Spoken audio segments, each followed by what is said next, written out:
Lever Brothers Company, the makers of Lux Toilet Soap, bring you the Lux Radio Theater, starring Deborah Carr and Stuart Granger in King Solomon's Mines. Ladies and gentlemen, your producer, Mr. Irving Cummings.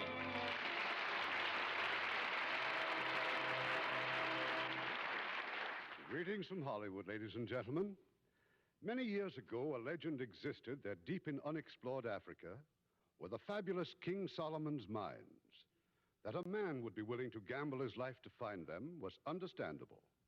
But for a woman to undertake such a perilous journey into an unknown land was unbelievable. But that is the basis for one of Metro-Goldwyn-Mayer's greatest screen successes. And recreating their original roles, we have two of Hollywood's foremost stars, Stuart Granger and Deborah Carr. And whenever you see a star on a dressing room door in our motion picture studios, you can rest assured in these dressing rooms of glamorous screen beauties, the favorite beauty care is Lux Toilet Soap. Refreshing Lux facials bring such quick new beauty to skin. It's no wonder that our loveliest Hollywood stars are devoted to Lux Soap for their daily beauty care. Now, King Solomon's Mines, starring Deborah Carr as Beth Curtis and Stuart Granger as Alan Quatermain.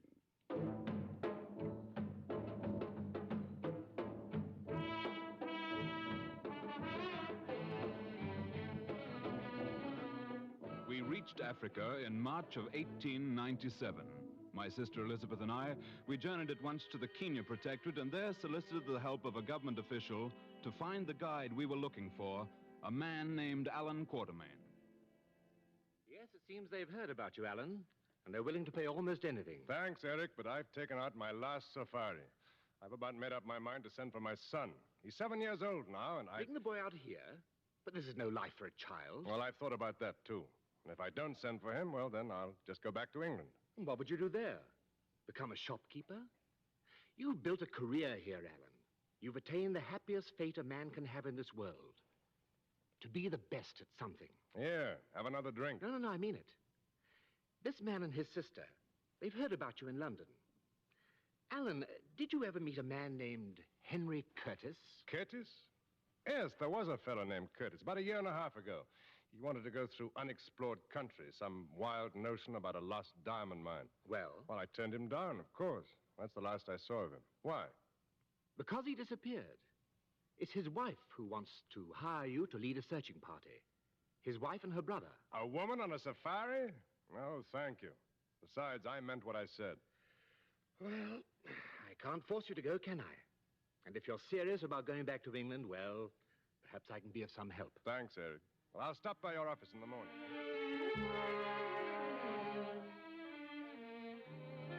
I was in Eric Master's office that following day when Quatermain came in. I had insisted on waiting there to see him.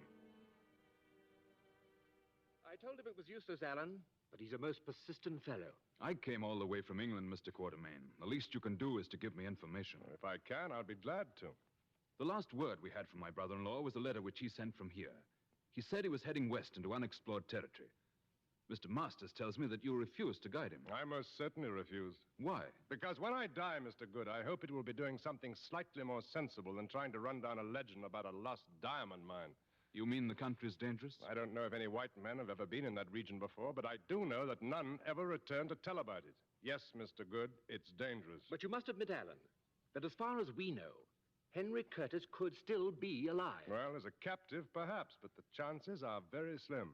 My sister feels if there's any chance at all, she must pursue it. She's had a bad time lately. She can't sleep nights, wakes up screaming, dreams about him wandering in the jungle. Surely you've made other inquiries about him, Mr. Good. All we've been able to learn is that Henry was headed through the Kalawana country. Kalawana country? Well, what about it? Thousands of square miles, Mr. Good. Even the natives are afraid to go near it. And how would you proceed to get there? We have a map. Henry sent us a copy of the map he planned to follow. Here. I tell you, there are no maps. There isn't a native village or river recorded beyond the Kalawana region. These sort of maps are constantly being peddled to greenhorns from Timbuktu to Johannesburg. You may be right, of course. Henry said he bought the original map to King Solomon's Mines from an Arab trader who claimed it was 400 years old. The Flying Dutchman, Mr. Good. Captain Kidd's treasure. All right, there is no diamond mine. But at least the map tells us where to look for Henry. And with your help, we'll follow it. Mr. Good, I assure you, you have absolutely no idea of the dangers of such a trip. Neither have I, but at least I can guess. My advice to you is to take your overwrought sister back to London as quickly as possible. I'm sorry I can't be of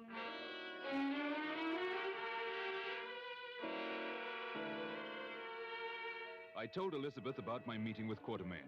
She left at once to see him herself.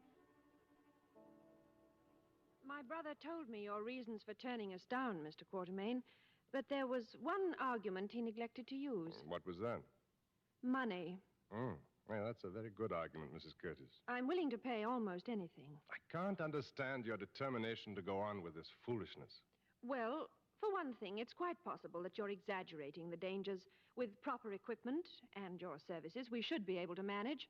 I'm not afraid. Your courage does you no credit, Mrs. Curtis. It's the result of ignorance. What is your usual fee for a safari? Oh, £200 and all expenses. I wouldn't undertake this one for 500. Would you for 5,000? 5,000? That's a great deal of money. I mean it. It's more than I could save in a lifetime. Would you pay it, win or lose? Yes. Even if you backed out before we got a tenth of the way? You expect me to back out, don't you? Oh, I'm counting on it. I'll pay you 5,000 in advance and a bonus of 500 at the end, whether I back out or not. You're weakening, aren't you? You've half decided to accept. Oh, I've fully decided to accept. I'd try almost anything for that much cash. Well, then you're not so certain, after all, that we'd never return. I'm just as certain as ever. And yet you'd go? Mrs. Curtis, the average life of a man in my profession is 8 or 9 years. I've been at it now for 15, so you see, I'm living on borrowed time. My wife died here 6 years ago. Sooner or later, an animal, a native, or some sort of disease will get me. But I have a son in England. Now, the money you're offering would provide for him very nicely until he's old enough to take care of himself. I see. So I'll take your safari. But before we leave, I'd like to send the money to England. You can pay the bonus when we return. You mean if we return? No. From now on, we'll say when we return. What I privately think must never darken the spirit of this fine safari. Mr. Quatermain, there's something else on your mind. What is it? I simply don't understand your motives. You don't understand? Or you don't believe them? Well, frankly, I don't. But it's wiser if we don't discuss it, Mrs. Curtis. Why? Well, because on a safari, it's better to travel with people one likes. Oh, in that case, you better tell me now and give me time to recover. Now, what about my motives? Well, it's occurred to me that since your husband's body was never found, you can't inherit his money until you've proved that he's dead. One of the reasons my husband went looking for that diamond mine was the possibly foolish hope of finding a fortune of his own. You see, I hold all the wealth there is in the family. Oh, I still don't understand. That I'd be willing to risk my life for my husband. That you propose to throw it away.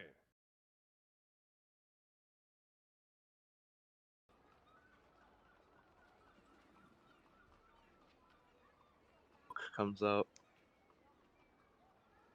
I want to see what they're going to do with the Spirits Bard. Ooh, there's a College of Spirits Bard coming out? Yeah. I haven't even heard of that. That sounds pretty cool. Mm-hmm. I still, I like all the different bards, but I always play lore. They're just so good. I prefer Eloquence. When Eloquence came out, I was like, oh my god, a bard that's actually a bard. Because I've always preferred the classes that build off of the main ideas of the class. That's why, I mean, like, for example, Moon Druid. Moon Druid makes the main feature of the Druid better. But when it comes to Bard, everyone prefers lore because, well, it's the base game thing. But Eloquence is an upgraded Bard. You're good at all charisma checks, well, specifically Deception and Persuasion. None of your bardic inspiration can fail. If it fails, you just save it. It keeps it there. That's the Eloquence, isn't it? What book is that in again? It's in Tasha's, but it was actually added prior to Tasha's being released, and it was added in with one of the other Magic of the Gathering books. Gotcha. So it wasn't official until Tasha's came out. To re-look into that one. I forgot that the whole bardic inspiration can't be expended if it fails, and There's something Yeah, where they and then can't roll beneath a 10 on, like, I believe it's persuasion and deception, like you persuasion and said. deception, and with most bards, having 20 charisma pretty early on, with expertise in both of those, your minimum roll can be an 18. Yeah, that's just that's the dragon seducing bard. A minimum roll of an 18. Unless you nat 1, there's you cannot. You're basically never failing persuasion. Doesn't matter if you have disadvantage, because you still have a minimum of an 18. Unsettling words is another good feature, is the ability to take your bardic inspiration instead, use it as like a disadvantage on someone else, so you can use it on the enemy and subtract from their rolls, which is super good if you time it properly with like a spellcaster for a save or suck. Say someone's casting a really, really important spell, you can subtract huge amount from their saving throw, and then completely screw them over on their next save.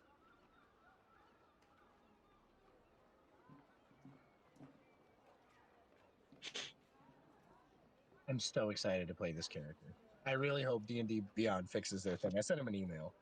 I don't know what it is with the Spirits Bard. I just really am looking forward to it, because it's like an alternate way to use your inspiration die. I know this isn't my game, but I can hear you guys on the Twitch chat. I just wanted to let you guys know. Oh, crush. Oh. Yeah, you guys are live at the moment. Oh, man. How long have we been live? Did everybody hear my terrible ghost pepper story? I have no idea. I just popped on because we just finished on our Thursday group, and I just wanted to say hi. Right about the guys time you are doing guys started great. talking about spells and stuff. You guys are gonna do great. Bye, everybody. Thanks for the confidence. I'm gonna earn it. I don't even know what dice I need for this guy. This is gonna be interesting. I specifically went out of my way to choose no spells that do any amount of damage. I am a trickster and an entertainer. A street man. Oh, that's cool. This is my first time ever using the campaigns on Beyond, so this is like very new for me. It actually tells.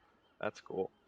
I might actually use this more frequently now, because I've never actually utilized it. It's actually a lot easier in my opinion, because it just straight up puts all the rolls to it, and roll 20 is annoying to deal with.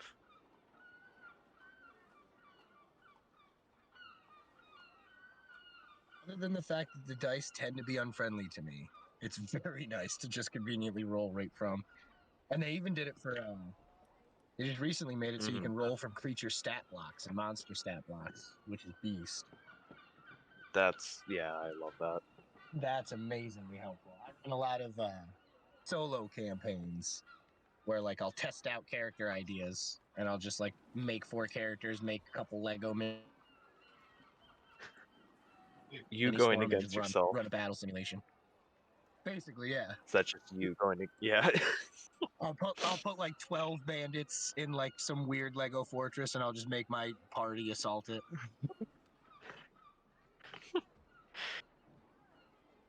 Passes the time very well.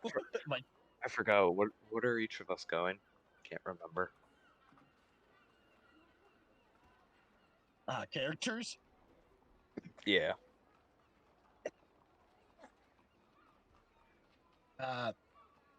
Well, mine's a little forest gnome illusion mage, who, like I said, has 0 damage ability, but has some really cool spells. Mm-hmm. And I've thought of how each of them fit into his street performances, so that ought to be fun. I think we have less people in the actual campaign on Beyond than we actually have in here. You dying? Yeah, that happens a lot. I try to face away from the camera, but that last hit always gets me.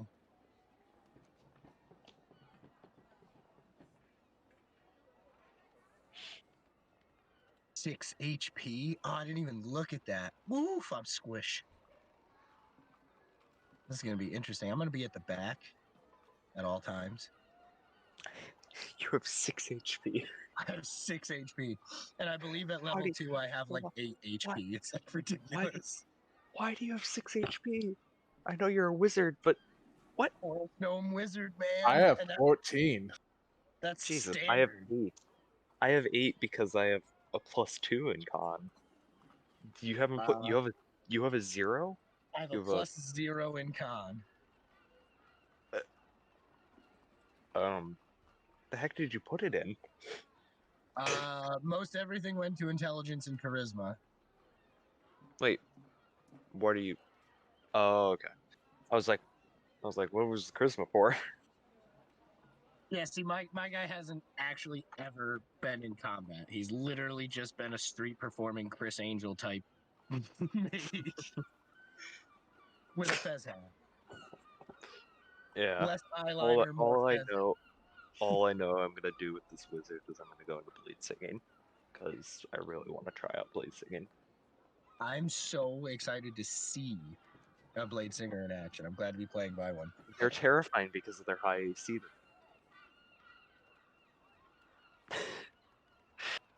Slap some studded leather on them, run a max dex and max intelligence, and they're basically the hardest thing to hit. That's without spells. You can stack shield on top of that.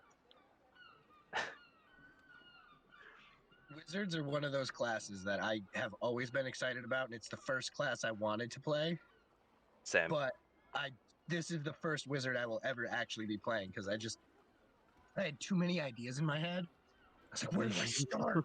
There's so many ways to build a wizard. It's ridiculous. And they all sound so good. My original first class was going to be a wizard, and then I went with a warlock. Warlocks is nice. I dipped into a warlock. I don't know. I think my favorite. I tried a mage because I wanted to practice casting, and warlocks are just like more straightforward. Yeah, because it's a mix. It's, you can cast, but your main goal is not just casting. Exactly. I don't know what it is, but I almost always have to stick to casters. I can never play full melee. Like, there's no getting me to play, barbarian or fighter. The only fighter I've ever thought about playing is the Rune Knight. And that's because it has a little more flavor to it. I was the same way with fighters, and then I strung up a battle master one. Because the maneuvers really function basically the same way as spells. It makes you feel like you're casting more. And the Battle Master is a lot of fun. I got like a samurai flavor to it, and I used trip attack to make my short swords act as hook swords. I don't know if it's just me on this, but I think the one thing that pushes me away from Wizard is just the way that the subclasses are named. Like, it's just all the subclasses is, hey, this school of magic, this school of magic, this school of magic, instead of it being like any of these unique things. It's just, it makes it seem like, hey, you're just good at casting this type of spell, or hey, you're good at you're good at casting the aberration spells, good at casting enchantment spells. I feel that that's actually what made me so hesitant to start one. And then I started reading up on like newer ones like the Blade Singer. The only one that I've really Order played, of Scribes actually sounds really cool. I like Scribes because it's all of them mixed together. Yes, which is because it gives you the reduced cost of all of them, which is super nice. Not as good as the other reduced costs, but because it's a wild card, it can be used on all of them.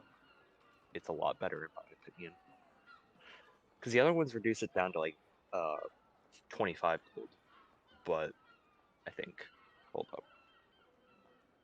I think most of them is generally it's half if you choose one of the schools of a specific school. Yeah. The cost and time are half. So, aberration is halved. Yeah, they're all halved, and then order scribes. Where is it? Oh yeah, the time it takes to copy is even faster. It's 2 minutes to copy per spell level, which is way faster. Wow, that's way faster. Yeah. Yeah.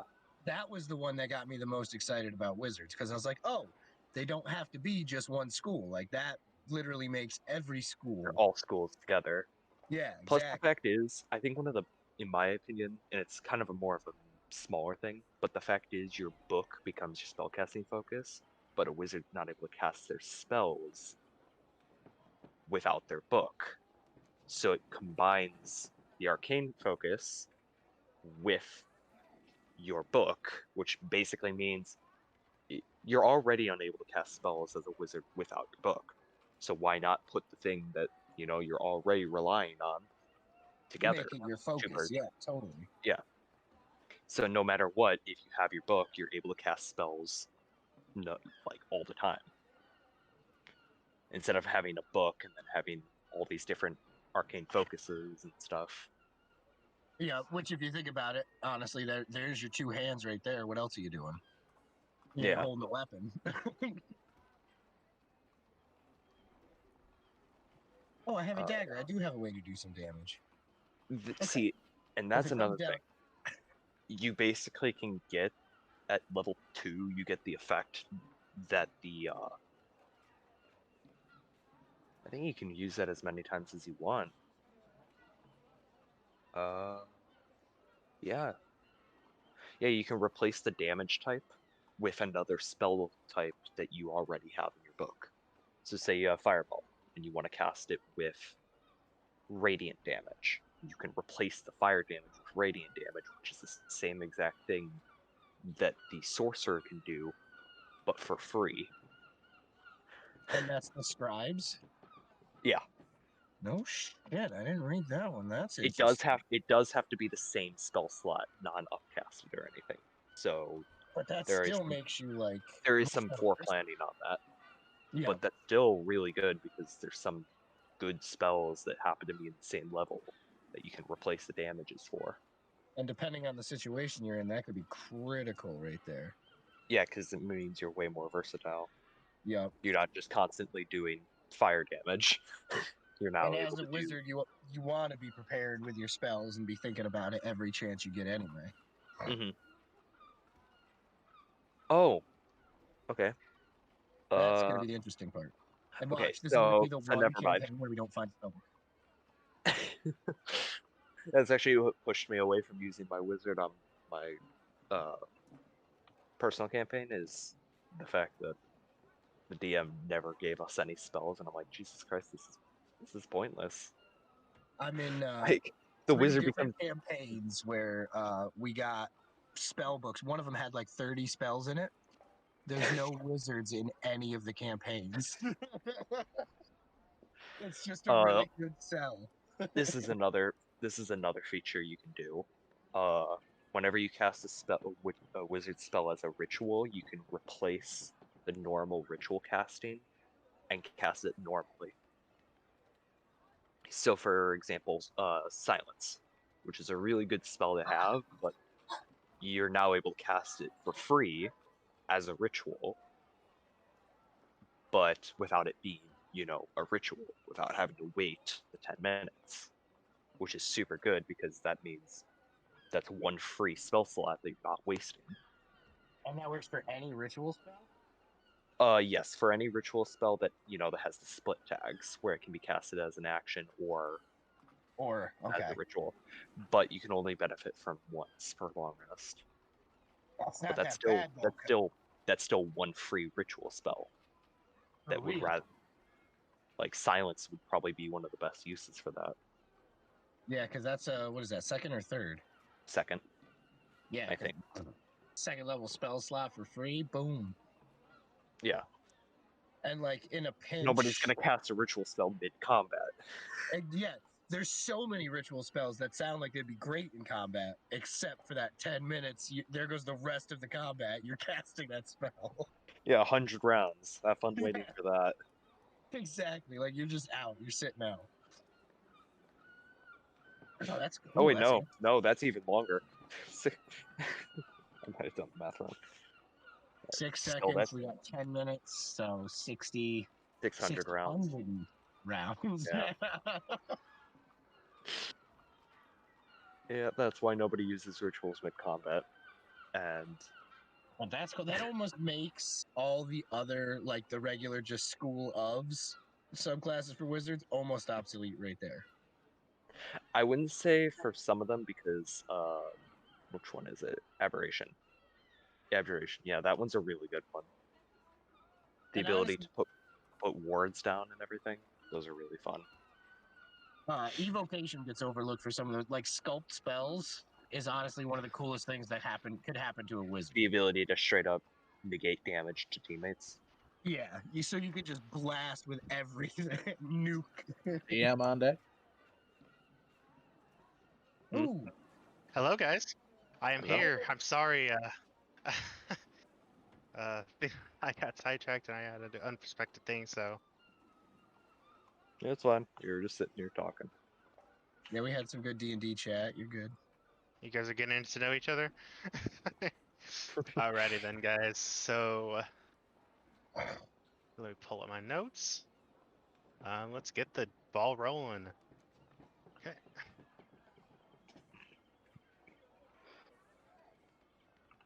Are we live yet? I don't know. I think We might have been live while we were chatting. Live the whole time. So I don't know if we're live yet, but I'm gonna start like anyway. So you guys will be adventuring to the Scroll Thief, a scholar square-like corner. You guys are still live, and you've been We live are? for Okay. a while. Well, looks. I'm sorry, chat. I had some unexpected things come out. Normally I'm very punctual, so this time I just got things happen. So I'm here now. I'll be the DM, the narrator. They had time to For listen this to us game, rabble. my name is GM Senpai.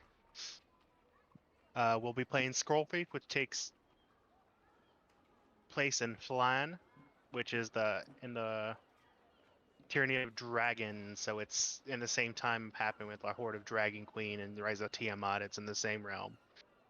So, you guys go.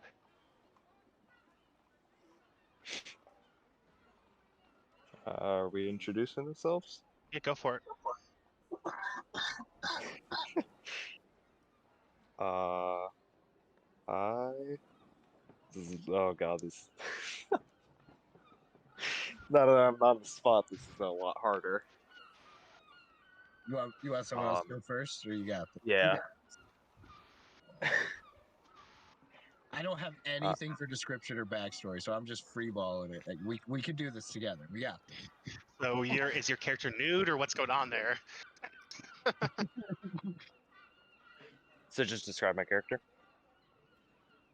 Alrighty. Yeah, go for it. Let's see. I'm playing Gwyn, an Eladrin wizard.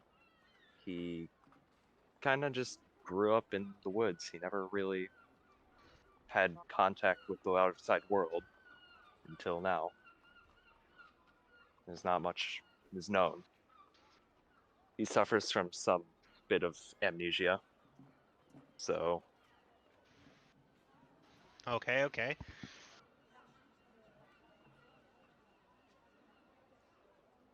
Sounds good. Next person. I'll go next. So tonight I am playing Gilbip Flusenbist. He is a forest gnome wizard. He is shorter than most forest gnomes. I don't have a height. Very brightly dressed in purples and greens, with as much gold as he could afford adorned onto his outfit. He wears a bright pink scarf. He's got a little wooden wand and a fez cap. And he has spent his life as a street magician entertainer, working for tips. He is the fantastic Flusenbist on the streets. Okay.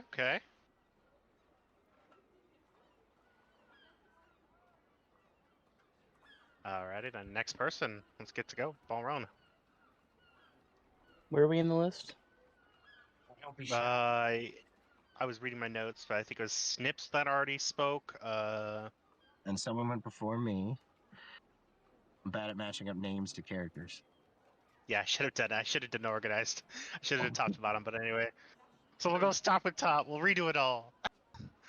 Snips introduced to go ahead and Dagon. I'll go ahead. So I'm playing a halfling named Tendisbury, who is dressed in sort of your general like tan and earthy colored clothes. He seems lost. He has a map, but it's like of a completely different region, and he's trying to navigate his way Okay. using that map. So he sort of just is like way far away from home. And he's a dex based crossbow fighter. Okay. Got trick shots going right now? You better be doing some trick shots. I expect you flips. Got to do some trick shots, man. Okay. Next person, go ahead. The next person after that, we'll just Dagon. The one underneath Dagon would be Bilbaroon. Tell us about yourself, your character. Silveroon. Ba ba ba ba Oh. ba ba. I already Silveroon. introduced the character. Okay. I was the first one to go. Vermilion, go ahead and introduce yourself. I just did right there. Okay. That was me. I'm playing Tennis. And Ender, go ahead and introduce yourself, if you haven't already. He's muted, so I don't know.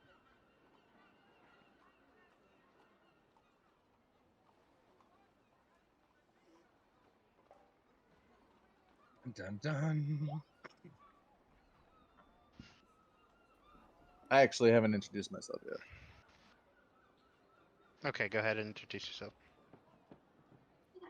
So I'm playing Dagon, obviously. He is a black dragon dragonborn that was raised in a small tribe of dragonborns. His father was the leader of the war council. Basically, it's him, the war chief, or he's the war chief. Then it goes the leader of the clan, and then our seer or shaman. He was raised to basically build weapons and arm the tribe with swords and other kinds of armors. The king of our lands basically have brandished him a renegade because they have tried to hunt my kind for their skins, and he doesn't allow that. Okay.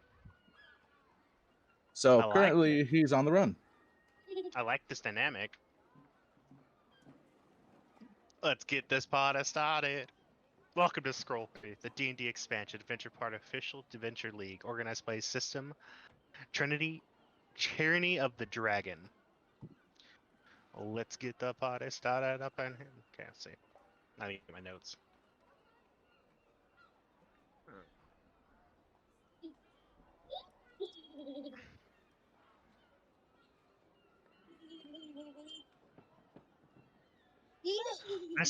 This adventure begins in the Cracked Crown Inn in Puddlepool near Scholar Square and the Manitor Library. The afternoon sun is just beginning to peek out from behind the heavy clouds, sending the last shafts of golden light through the dirty windows of the Cracked Crown Inn.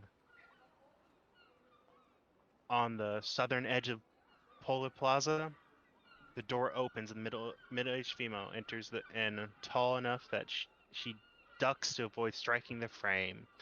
The top of her embelled black helm, she pulls a vacant chair out from the table and sits herself adjusting the sword at her hip, and she does so. I am the Knight Admiral Burrell. She says, I'm here. Her helm adding a hollow note to her voice. Oh, that's what I was. I have a job for you, adventurers. Okay, I'm gonna go get you guys Albert right now too. I think I sent the link. Are you guys already at the Albert that I put in earlier? I am. It's currently blank. Is it supposed to be? Yeah, it was blank for me.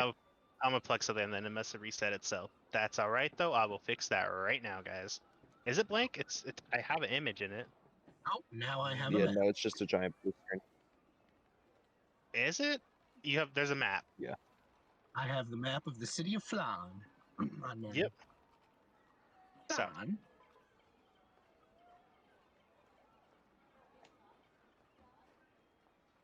So who can't see it? I can't, Silver. I can maybe select a different map and re-rotate it. See her first. Sometimes I gotta refresh my owlbear before it works. Here is the Crown Inn. Did it change for you guys? I'm sorry. I'm new to using owlbear, so Yeah, maybe I'm try to new leave to me it, down. so I don't know. Wow, I really like this map of the city. I'm actually watching the stream on my Xbox. So. Yeah. I could see it on the stream. Alrighty then.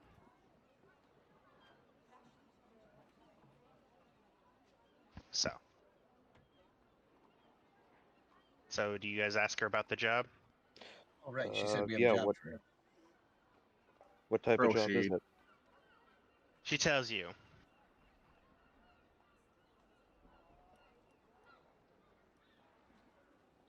She says, some things got stolen every 2 days since then. She does not know how much way in particular about the thief. She only knows that there were 3 thieves.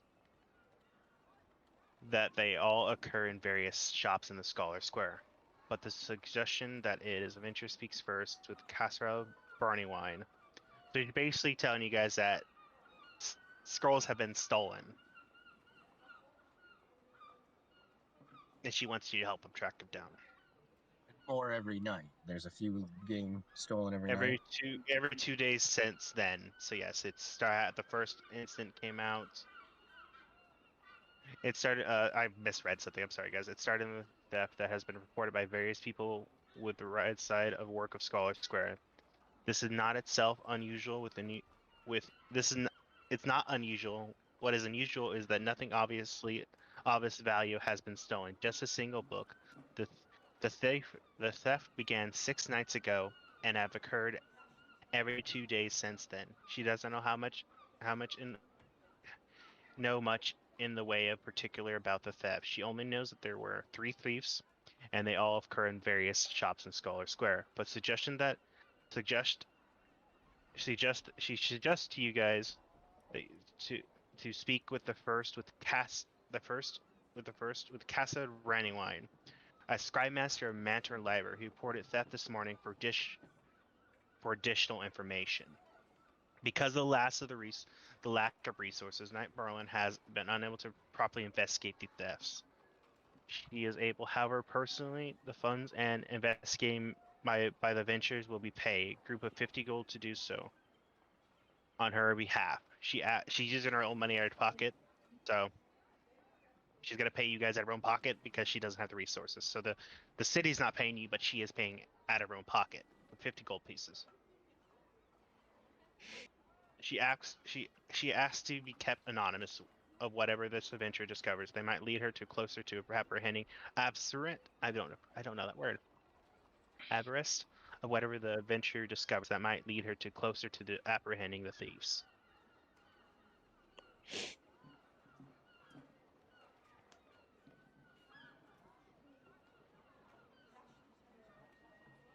What do you guys want to do? She doesn't know the name of the book? Nope. Just scrolls have been stolen. You know, the She did reference that you guys should be asking Casserole Brandywine for the scribe and mentor library who report that theft this morning for additional information. And where could we find her? At the Mentor Library. Which where's that? I'll pull my other map up real fast. It's if it wants to switch. You're in Plaza. So almost I would say the library. I'm trying to read. Probably library is about maybe 10-15 minutes away. Okay. She does what Evan said. Since she wants to explain why they dominant research. The Knights of her intention is spread thin. She won a few members of the Black Fist with actual desire to use their position for the betterment of the city rather than that of their own pocket. The corruption that runs rampant in order to frequently render her importance to perform her duties to her satisfaction. As such, she maintains a healthy relationship with various adventurers, victory faction that has taken up shop in Flamland. Respond to looming the threat of the cult. Looming the threat of the cult of dragons. These faction may have been one of those suggested that the character speak. So I'm reading stuff that you're not supposed to hear, but yes. So basically, there's a cult of dragons running around right now too. So they're busy. The why the city is so underhand right now is because they're trying to apprehend these cult of the dragon. Hey, I'm sorry, but something just came up. I'm gonna have to dip out. I'm sorry. Okay. Did she tell us the name of the 3 buildings that got hit? She doesn't. Like you said, she reported the thefts, so you need to go to the manager of the library. She doesn't exactly know the details of like everything, but she said if you want more information, go ahead and go to the monitor library. She's eventually giving you guys this quest because she's underhand because the city is trying to loom the cult of dragons at the moment. So those that don't know, this adventure takes place in Tyranny of Dragon, which is in the same realm at Forgotten Realm, which is the same realm as the Horde of Dragons, and then Horde of Dragons, which is the Horde of Dragon to Rise, the Tiamat book. Those for that in chat that are wondering. So, do you guys want to go? I ask her what direction the library is. She says it's about 15-20 minute walk. You have to go through the streets about it could be 20 minutes to 30 minutes because the city right now is midday, so the city's quite bustling at the moment. It's bustling. So well, let's get headed to the library, fellas. You're awfully enthusiastic. Always enthusiastic. Yes.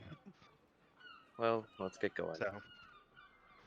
So as you guys are traveling through the city of Flan, I don't know if that's how to pronounce it, but that's like the venue bayways are packed with townsfolk returning home from work or heading to the tavern for nights. Wasted resources of cultists and large posted at most intersections. English is hard. So the city's very busy at the moment. Like it's probably midday you get to the tavern. I should have rephrased that. I probably misread. So it's midday, but it's like towards like it's getting time to like it's people are getting off of work, so it's like 3 p.m. around there. So there's your there's as you walk across the city, there's wanted posters for the cultists and large posted most. So you see posters along the city walls or various buildings that are basically wanted poster for the Cult of Dragons, said name.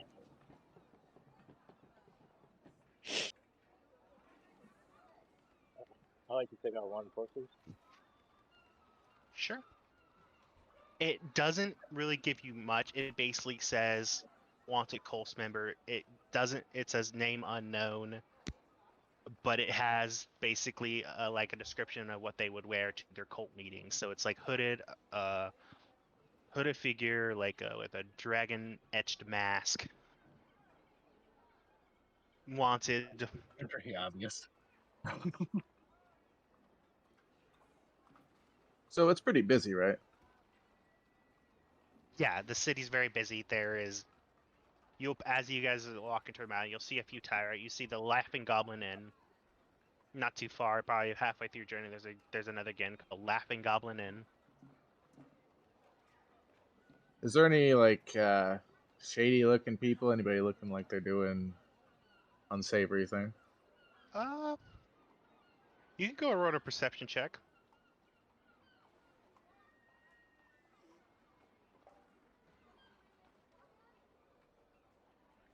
What do you got for me? I got a nat 19 for a 22. You don't see a shady character, but you see a bard performing in the streets. Out of place. They're kind of just there playing instruments as the sun, as at 3 p.m. the sun's starting to go down a little bit. So they're playing instrument. Go ahead and introduce yourself, Bunny. All right, ladies and gentlemen, my name is Sayonia Lissalem, and I am so happy to be here. I just got here from the Feywilds. I have no idea what's going on. I was just told, hey, I need somebody here, and I was just like, oh, okay, I'll go. So I don't really know why I'm here, but I'm playing for money. So give me all your gold. I promise I won't spend it on booze. You see a very energetic,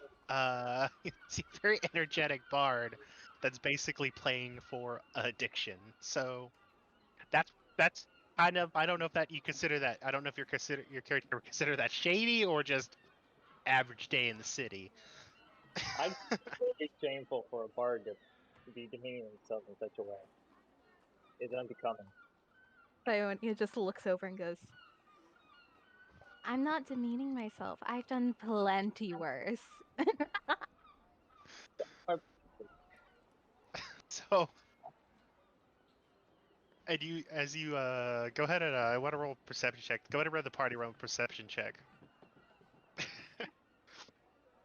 All of us? Yes. Oh boy. Do I roll another one, or do you want me to keep the old one? You could roll another one, yeah, because you were looking for shady. You don't see something shady. You just see, a bard. That's I'll go ahead and basically send her in there. That's a 13 for Gilbert. You hear clinking of armor behind you. I have an 18. Same thing. You hear clinking of armor behind you. Go ahead and who so what perception? I only had there's only 2 people perception at the moment, but that's all right. So how would you guys your city, or you guys lined it up? Are you guys just walking side by side, kind of in a group kind of thing? I imagine we were walking together. Yeah. Well, as we're busy, we might have to be single file to push through the crowds. Yeah. You hear clinking of armor as an arm grabs through your shoulder. She's like, "Oh, it's the knight you just spoke to about the one that gave you the question." She's like, "Oh, she'll accompany you too. She's a quite good performer. I don't know what else she does, but her music's wonderful, and you might need music along your journey." I'm very good at talking. We already have a performer, and I will cast Shape Water, and have water flow out of my water jug and form into a little flubber-looking thing, and start Go ahead doing and roll can for it. can. So go ahead and roll for it. If your attack roll, just to see. Shape Water is just a cantrip. Oh, cantrip? Okay, then. So you do it. You have this little flub thing, so you have a flub water. I don't know what you're going to do with it, but it's there. They're going to start doing the can dance with me in the center. Ione just tilts her head and just goes, yes? Did you not hear? Okay, I guess I didn't say this. I'm from the Feywilds. I don't care what you do as long as you're happy. Better? Do I need to speak slower? I know that my accent can be a little bit interesting, but here. One more time. I'm not from here. I don't know where I am. I don't know who anybody is. I was just sent out by Titania to mess some shit up. I'm just here for a good time. And you just got hired for a job, by the way. You just literally just got hired for a job. So Wait, she goes with you too. Yeah. This very burly woman. She has black helm armor. She's definitely one of the town guards. Her age is I didn't write a describe you guys. At this moment, she doesn't have her helmet on. She's kind of holding her sign. It looks like her shift is done at the moment. So as you know, she hides. She is part of the Black Place, which is the local guard around here. She's in her late 40s with gray, streaked blonde hair. She's decided. So now you know what she looks like. Sayone just winks and wiggles her fingers. Hi. Well, hello to you too. It's like she just kind of pushes you towards the group. Hey, no need to push. She's like, have fun now, and she just kind of goes on her way. Well, have you been told what we're doing since you're working with us? Clue, no. You can fill her in. Really? How interesting. You gonna fill her in or no? I will fill her in about the You don't have to fill me in. robberies. Or you can let her remain Confidence in her clueless. voice seems good I enough. will literally remain clueless. We're looking for cultists. You've been voluntold essentially, so not just let you know. You've been voluntold.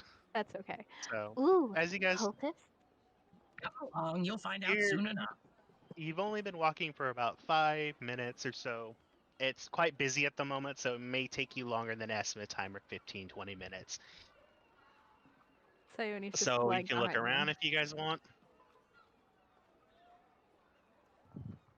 Might as well walk slowly and take in the sights. That's how it's. All We don't have right. a So choice as but you to keep try. walking, you notice there's a laughing golem not too far from the other one, the cracked crown inn. You notice that there's a few like general stores called Cockburn Grocery, Hey, our here at first, Motto the Prime Weaponsmith, subscription. and Enris the Livery Or our first Jamor of subscription. Thanks, Maleficence Bunny. Fence. That's a very long name, and I'm pretty sure I butchered it. I'm sorry. Jamar. I don't know. I'm just gonna call it Jamar. Jamar of the Malevolence. Hopefully the first Fence. of many.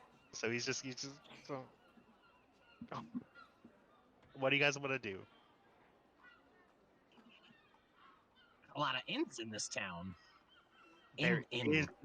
There's actually, you noticed that, but there's like 3 or 4 more inns in the city.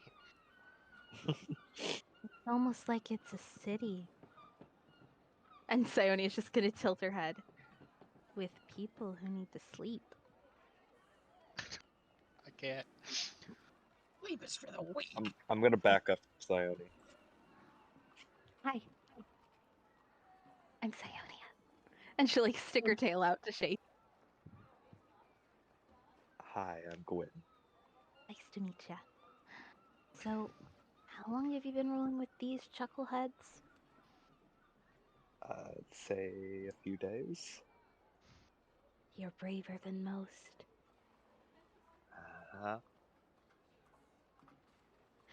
So, like, there's robberies or something? I'm a little bit confused. And she's just gonna, like, kneel down to you're the a gnome. bard, so go ahead and roll myself like a. What do I roll when I want you to roll? So, you're bard. Do you perform? I just put you on the performance street. So you perform on the street often.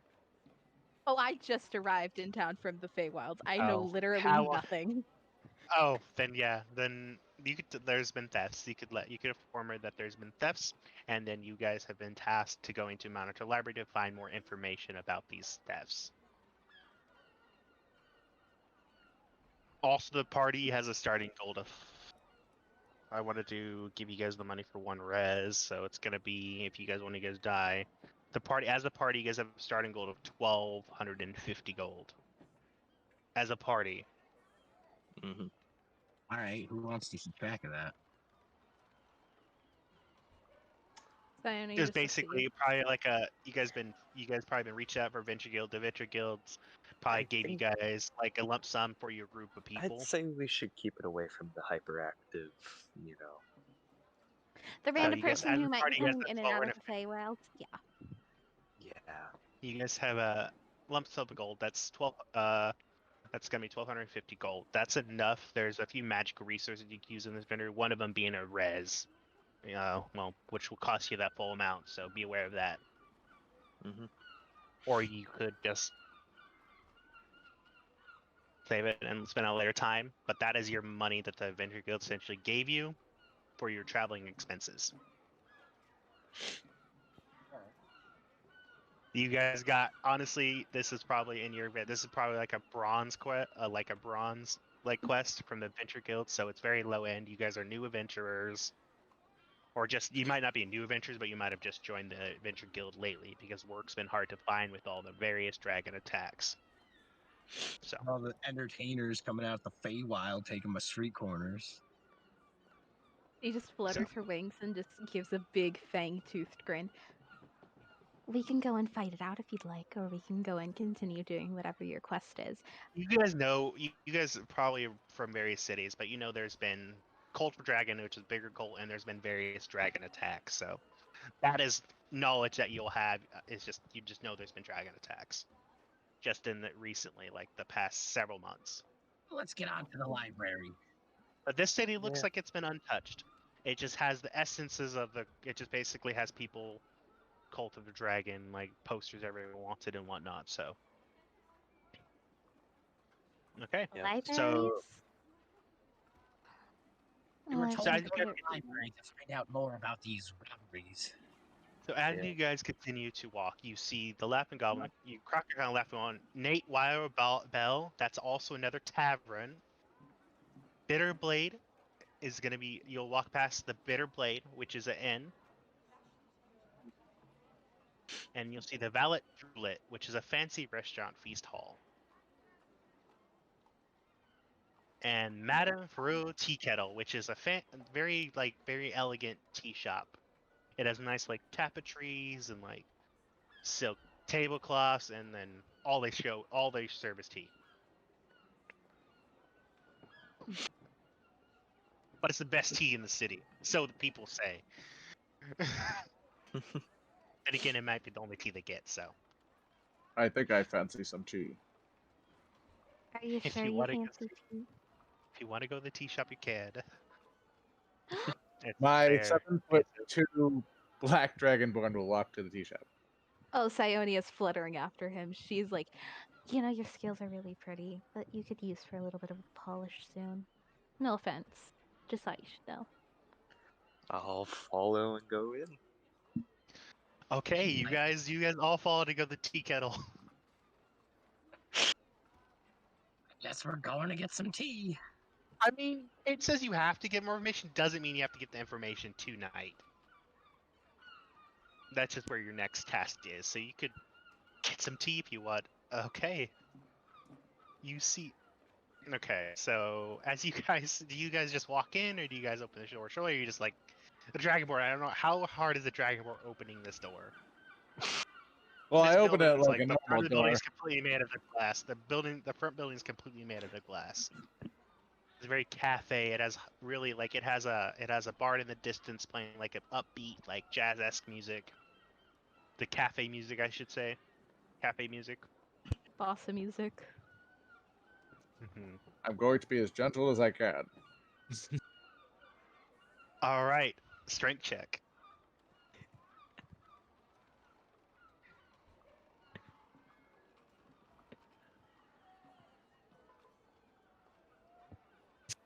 That is a 16. You're okay. You're good. You open the door. It kind of like looks like it's lighter than you expected. So you kind of like open it in, but like it's good. You almost feel like you're gonna break it, but it's all right. You get in perfectly fine. You see this little old lady like walking. Oh, hello there. Would you care for a glass of tea? She is a very gray and grizzled. She has beautiful jade earrings, and she has way too much powder on her nose. Oh. But she's wearing a very elegant, like I would say, Victorian-esque, like social dress. Yes, madam, I would. And I give her that big, toothy grin. Sione is like flittering around. She goes, I love your dress and your earrings. So pretty. Oh my gosh, you are just the cutest thing I've ever seen. Where did you get that gown? She's quite small. She's hunched back over. She's older in her age. So she's like, "Oh, you guys care for tea? What brings you to the city?" I think we're just stopping by, grabbing a drink. Well, since you guys are new in town, tea's on the house. Were you certain? That's so kind. He kind of like sessions you guys to this little like looks like I would say a tea like a tea table. we have a Dragonborn Goliath, right? Dragonborn Barbarian. I'm about 250 pounds. Or The did the Goliath Goliath isn't here. leave? Yeah, he is not here. Oh, so this chair's quite small for you. But it look as you sit. Do you sit in the chair? It looks sturdy. It's just do I you sit in the attempt to. chair? He sits in the chair. You can't even see the chair underneath him. He's got to sit in there with his legs like together and his hands like on his knees. This is waiting for the tea. I'll sit down as well. Oh, I'm just going to be flittering about. So, Sayuri, how's the Feywild? I haven't been there in a while. Oh, she turns as soon as the been a while, and it's just like, what? No, what? How are you? Wait, you're from the Feywilds? Oh dear. Yes, I am from the Feywild. And then she just turns and crosses her arms. Well, I'm not talking to you then. Stubborn. The Feywilds have been keeping me there for 4,000 years. I don't like talking about it. Okay. But so, robberies? What's going on? And she'll like sneak up to the table and go, is it something secret? Is it dastardly? Is it horrifying? As far as I know, there's cultists. How many chairs are at our table? And how many of us are there?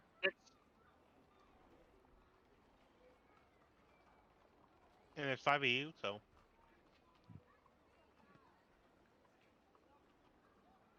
While attempting to not be seen, I will slide one of the chairs away and put it at another table, and then cast Minor Illusion, making it seem as if there is a 5th chair. You're gonna have to slide a hand that chair away. I will sit next to it and offer somebody a seat. Go ahead and slide a hand the chair away. See if anybody notices. All right. Ooh, that is a 3. So, as you see the bar, this gnome, your gnome, right? Hey, thank you, Velvet Iris, what? for the follow. We really You're a gnome, appreciate right? it. Thanks a ton. Yeah, forest gnome. Yep. So you make the most noise. The chair screeches against the tile ground.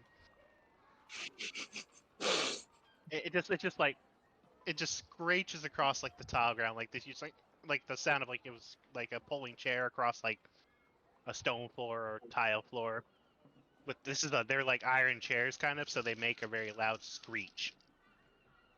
This one's no good. I'm gonna put this one over here. We don't want this one. Are you trying to lie, or are you just saying that to redeem yourself? No, I'm lying. Go ahead and roll deception. I knew that was coming. All right, that's a +2. That's a 16. Well, you can roll. Anybody wants to insight it, or it just he sounds very. It seems like he's telling the truth. Sure, why not? I'll insight it. It's totally up to you guys. Petite crétin intéressant. Did it not roll?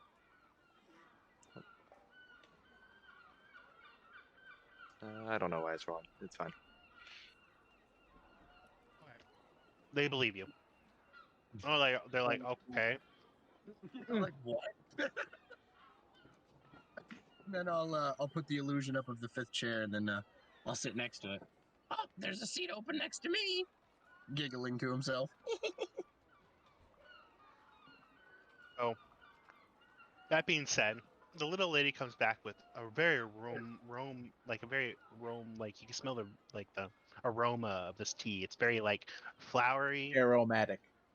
Yeah, it's very, very flowery. It has smells of like lavender, rose petals, and a hint of berries. She kind of walks there with her little teak thing. She like sets it down for you. She's like, I really need to sit down, and she's gonna go ahead and try to sit next down to the gnome. Sayoni is going to stand. Oh, ma'am, here, let me take that from you. And she'll take the tray and just put it down before saying, you can go ahead and take my chair. I'll take this one. Okay. And Sayoni She's is like, going to thank you, dear. Of course. And I'm just going to sit right down in the chair. All right. You do, and you fall to your butt. Acrobatics check.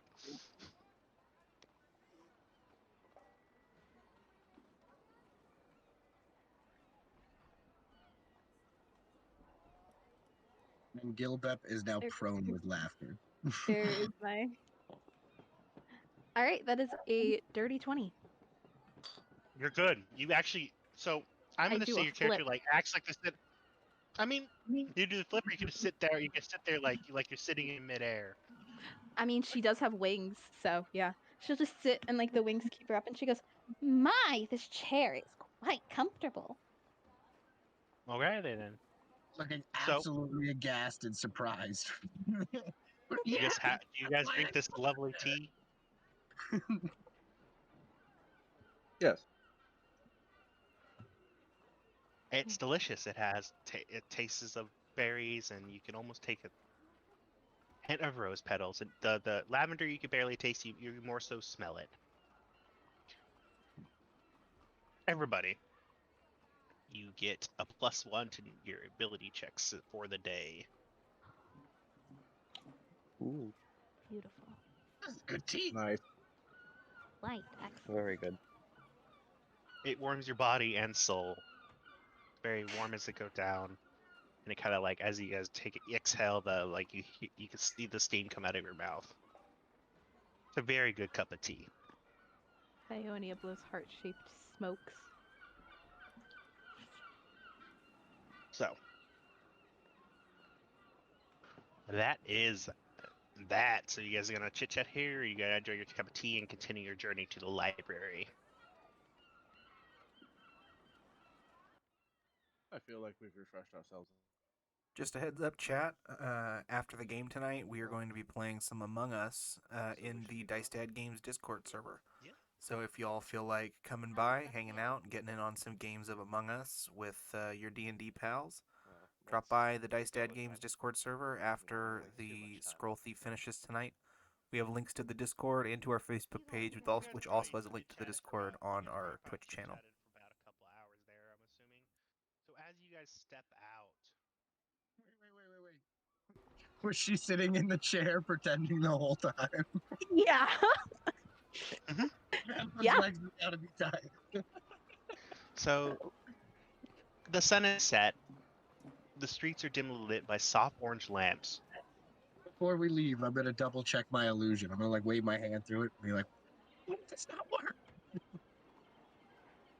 So the streets are now dimly lit with orange lamps. And then move on. And actually, you start to see various street performers along the street. Like it's the social time at night. So everybody's done doing their business, and now everybody's out, going to ends, drinking, just generally enjoying their time in the city. Now I want to sidetrack the party again and make some money. So as you What guys time of walk day? through, you see a person doing flame tricks in the distance, a person playing a lute, a voice that sounds like spring breeze and petals across the ground. What time of day is They it? sound lovely. Hmm? Oh, it's What's just a the little bit time of after day? sunset. What was your question? Time of day, sorry. It's probably about 5 p.m. You guys arrived to the city probably about 2. It took you guys I sat at the Crocker Inn for about an hour. You guys were supposed to meet so the tea took the tea. Probably she brews it and she breaks every leg down. So it took her just to prep the tea about 40 minutes. The old lady, and then you guys chit chatted about an hour and 15 minutes prior to leaving the kettle. I think we should get to the library before it closes. Oh, what a wonderful idea. You guys are gonna have to do the books. I was never one for books. I can tell. Too many words. You want to stay here and make some money? Let's show them how to do it. Listen, you're very kind and generous, but no, and I don't like the way that you keep looking up at me. Like, and she'll like push her skirt down and like get behind the dragonborn and go, "Is he always that short?" Shh. As she's Everybody's looking short at to the me. gnome. You I are will quite use tall. Disguise self to transform myself into the tallest thing I can possibly be. is not going to be much Oh, taller. that's burning a spell slot even. Yeah, don't burn a spell slot. This has gotten out of control. Just do minor illusion. Oh yeah, it's way better. Yeah, it's a cantrip. Just put a head on top of your head. Let's see. I wish I knew how to play music. Because I totally have evening town music, but I don't know how to play it on Discord, so that's not gonna happen. I'll figure it out next time. Rhythm. Rhythm might be a good way. I think we were even thinking about getting rhythm into the game. Rhythm's good bot. It is a good bot. Best bot. So you guys travel the street performers, there's people scattering, talking, people drinking in the streets, and everybody's just having a good time right now. It's sunset, everybody worked their butts off, and it's just time to chill and relax and spend time with family, friends, and well, other engagements. We really should make a beeline for the library before it closes. So. Yeah. Yeah, to start shoving my way through the crowd. Oh, Sayani's just gonna yell, excuse me, can you guys all make way, please? If you do, I'll sing you a song, and if you don't, move. Persuasion. Roll persuasion. Let's get this Fey nobility going through. That is a nat 20, so a 25. Roll against me. Where's my dice at? Get ready to roll for all the counts. Well, they're concerned why you're yelling at them when they're having a good time, and everybody just kind of parts away. I rolled a 2. Everybody's like, they look at you very like, okay. They're very like off-put by your rudeness. She flies up, does a curtsy, and say, "Thank you all. That was one of the best things that you could have ever done for me. And now," and I'm gonna cast dancing lights around the around the gnome. "We'll be able to perform for you completely free of charge. Don't even worry about tipping."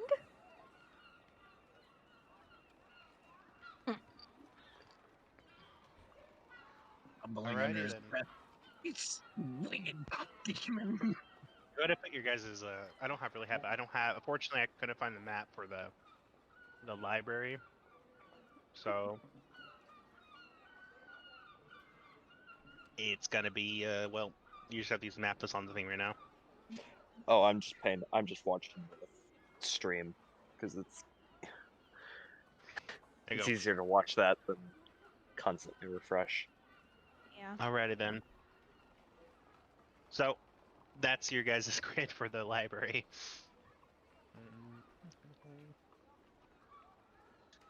Ah, quite spacious. But I'll explain it. I'll describe it to you guys right now.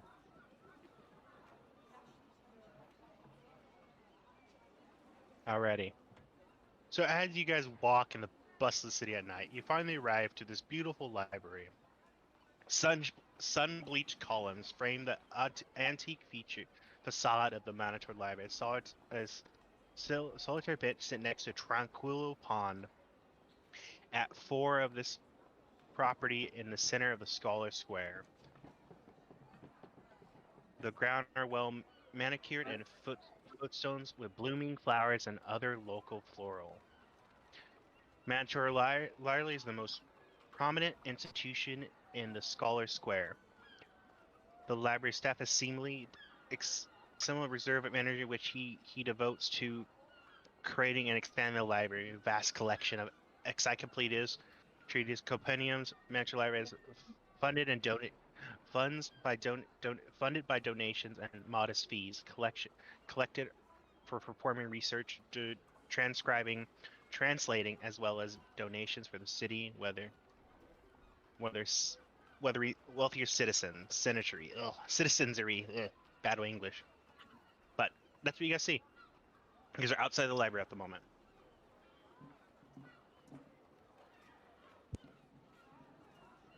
Well, I can grab books from higher shelves for you guys if needed. And I'm just gonna open up the doors.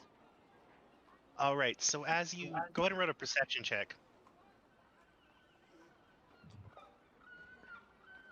Everybody. Oh. It's a 9. Perception, what's your... Remember, you got that +1 from all your ability checks. Oh, that's right. I have an 18. That's 10. 18? Yes, sir. Alrighty then. So, if you rolled a 15 or higher, no, I would say 12 or higher, you'll notice a stack of books walking down the stairs. You don't see that every day. See what? You can point it out to you if you want. You see this stack of books walking down this massive staircase. And as it gets to the last step, you see the book slip and land on their face. And you see a young, where's their description? A female halfling with short blonde hair that looks like she cut it herself. Her hands are heavily stained with smudges of smear of bright and blue ink. As she sits, she's sitting on her butt. Well, she sit on her face. She's like, I did it again. And she kind of starts picking up her books as she's on the ground. Oh, I'm flying down and I'm helping her pick up her books. You really should be more careful. Do you need any help? She kind of looks at you she kind of looks at you. She's kind of like, very nervous. She's like, sure. Just tell me where you need them. She does. She's like, just put them on the table over there. She kind of continues picking them up. She seems very socially awkward.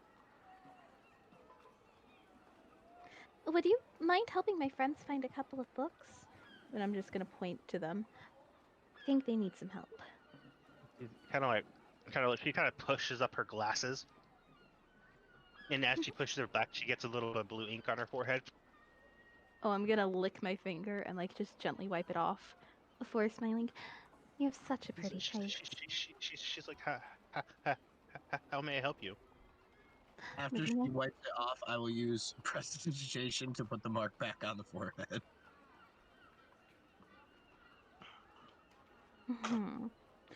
That's mean.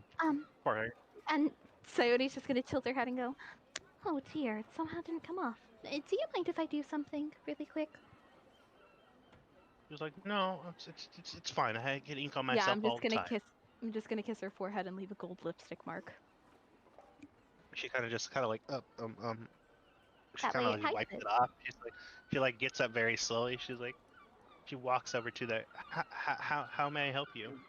She's basically she's not making eye contact with you guys. She's looking at the floor this whole time.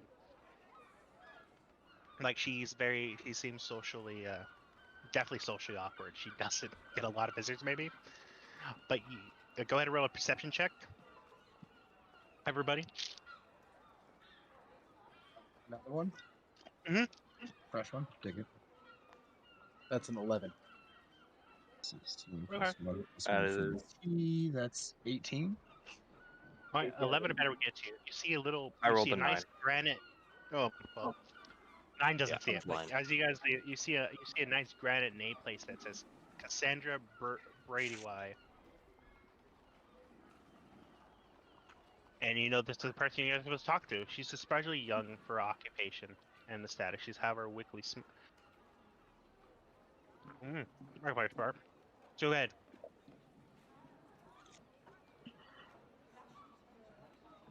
I guess I consider as she gets up, you get a better view at her. Her clothes are well made, but are smudged in places with the same blue ink stains her hand. In fact, the adventurers who look around her office notice that same blue marks on furniture's decorations and in the office as well. So that's what she looks like. We're here inquiring about a theft. Who sent you? What was that? Knights of Burrell. You could just refer Knights of Burrell. The Knights of Morel. Oh, Cassandra. She smiles and she's relating to the falling information. 3 especially rare tomes were stolen from various people in residing in Scholar Square, each 2 days apart.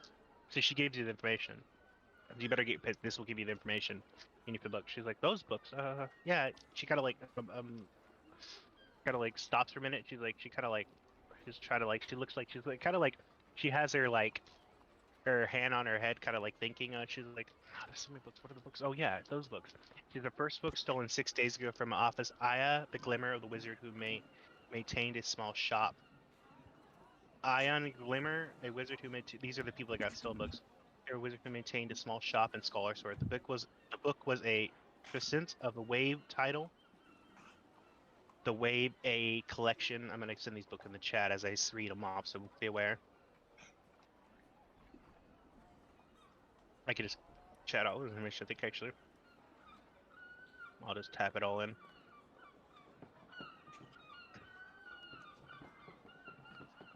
Okay. The second that book was stolen belonged to Martin Foss, a retired adventurer, and the resident of Flan, who kept it in his private collection. The collection of, the book's called the Wave A, the collection of impractical observation. The second book was stolen, belonging to Matthew Foss, a retainer adventurer resident of Flan, who kept it in his private collection in his home in Noble Quarter. The book was personal memories of Ren and long dead ranger, reputed and once was Flan's most famous citizen. The third and final theft occurred last night. The book title was called Lords of Lineages of Flan. It was possessed by Agan Langa, a local noble who specialized in history of Flan and strictly generalized hardly. Successor then offers a reward. She's like, if you can return this book, I'll give you 100 gold piece for successful retrieval of stolen book. She doesn't care if the theft is caught or not. Cassandra is involved in investigation, so she's involved in investigation because the stolen from Aya Glamour is the property of the library, something that has caused her no ends of trouble. So it's caused her a lot of trouble essentially. There's a book that's been stolen that belongs to the library.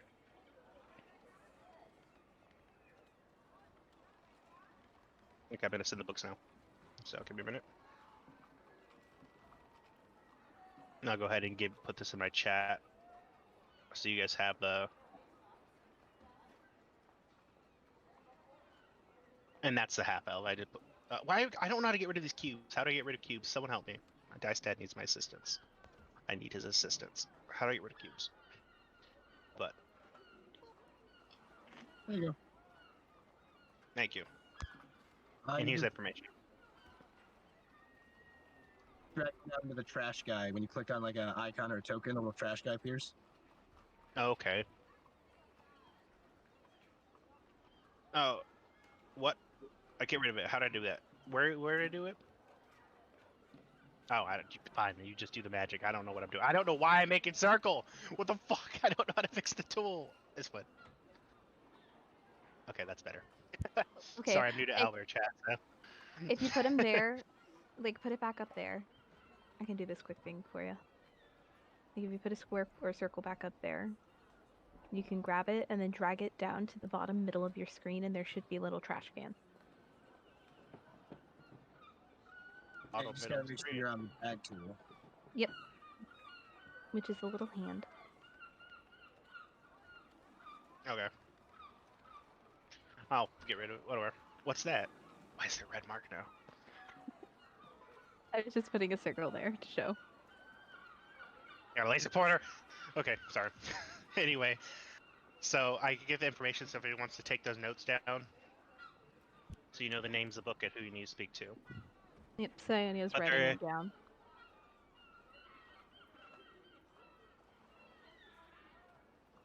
Okay.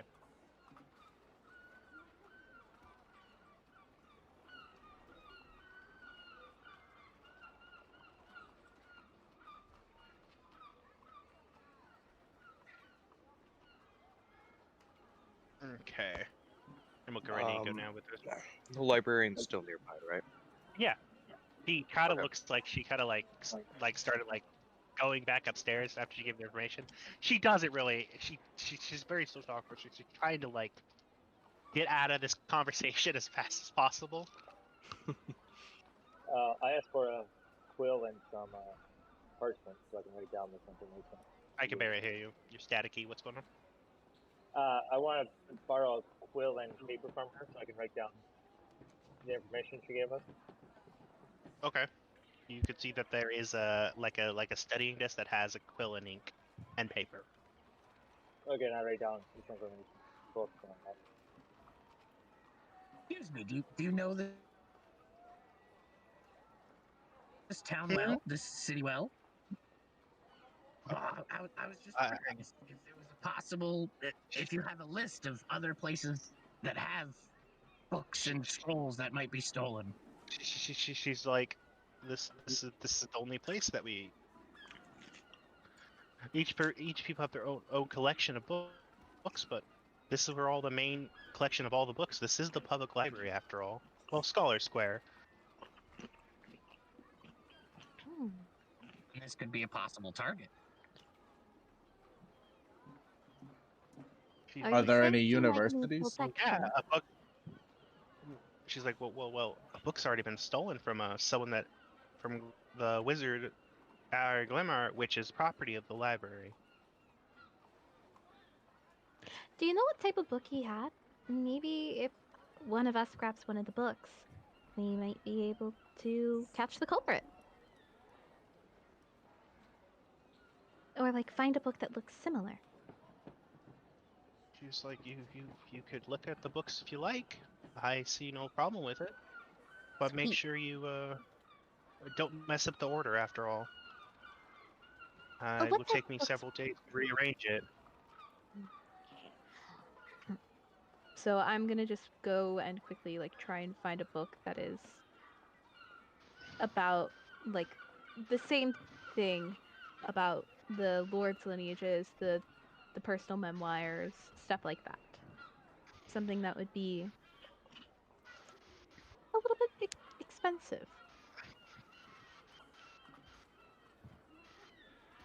Okay. And then grab the book next to it, and then I want to do. Yeah, I can do I think I'll do thaumaturgy to make it seem like the book that I originally was going to pick. Okay. That way we have a So you fake pick a book up? Hmm? You have a fake book? Yep, we have a fake book. You just take one out? You check it out? Yep.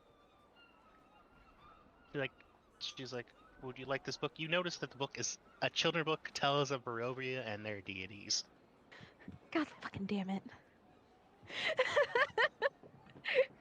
And she goes, huh. There's no... she's like, oh. She's like, that's a good children's book. I don't know what it's doing there.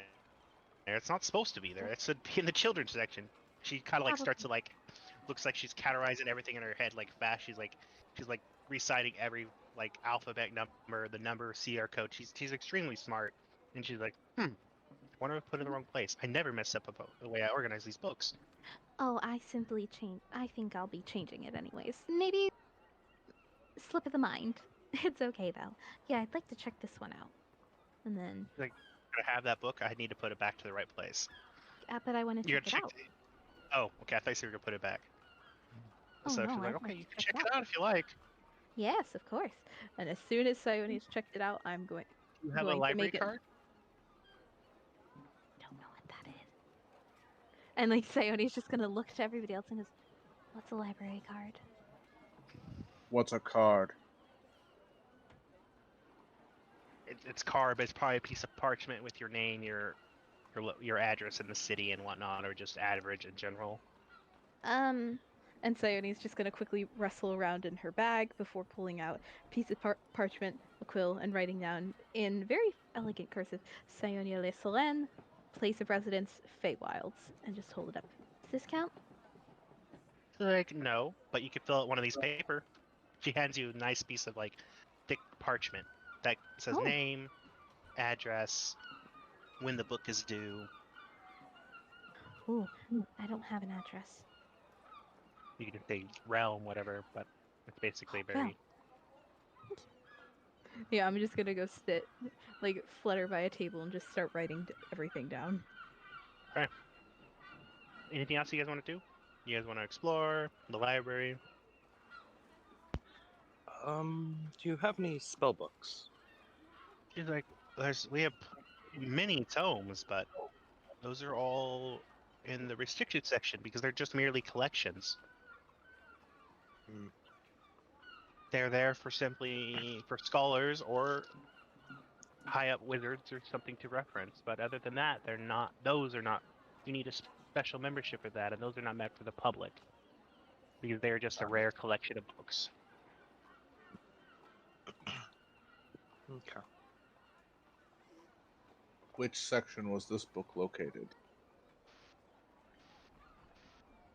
These books? Which book? The stolen ones. The stolen ones were all stole from people.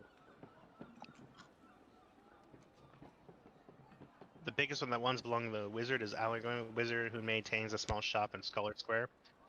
That book is the wave title, the Wave A, the collection of impractical observation.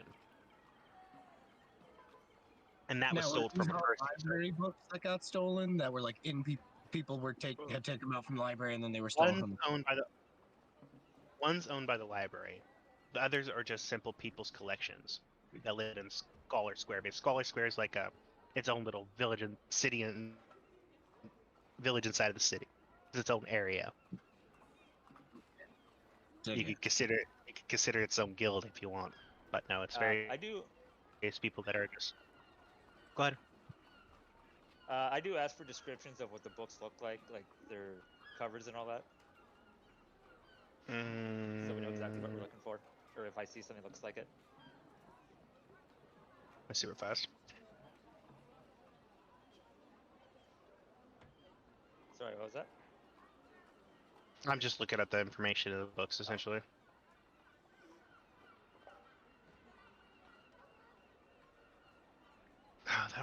Unfortunately, it really don't give me descriptions of the books. Okay. I guess we'll go to the first shop then.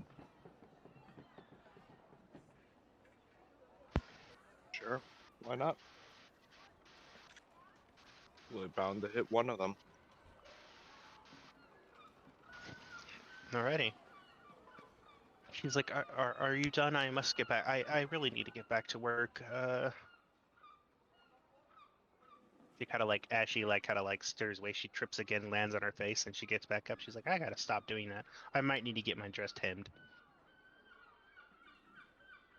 She just walks on her own. She's like, can you? I can. She's like, I don't want to bother you with your time. Sionia holds up the back to paper. work. It wouldn't be a bother for such a lovely lady like yourself. Please, perhaps in kinda exchange just- for information. What information are you seeking? Why would She people be continues to look at the stealing ground as these she's talking. They're rare. They're a very rare collection of books. They're not worth much, but they are rare. They're very rare and old books. They could be. And Sionia just tilts her head, taps her chin, and goes, I think I might need a little bit more help. I got the paper finished, but... I'm sorry, I'm just making sure to get the name correct. Gilbep.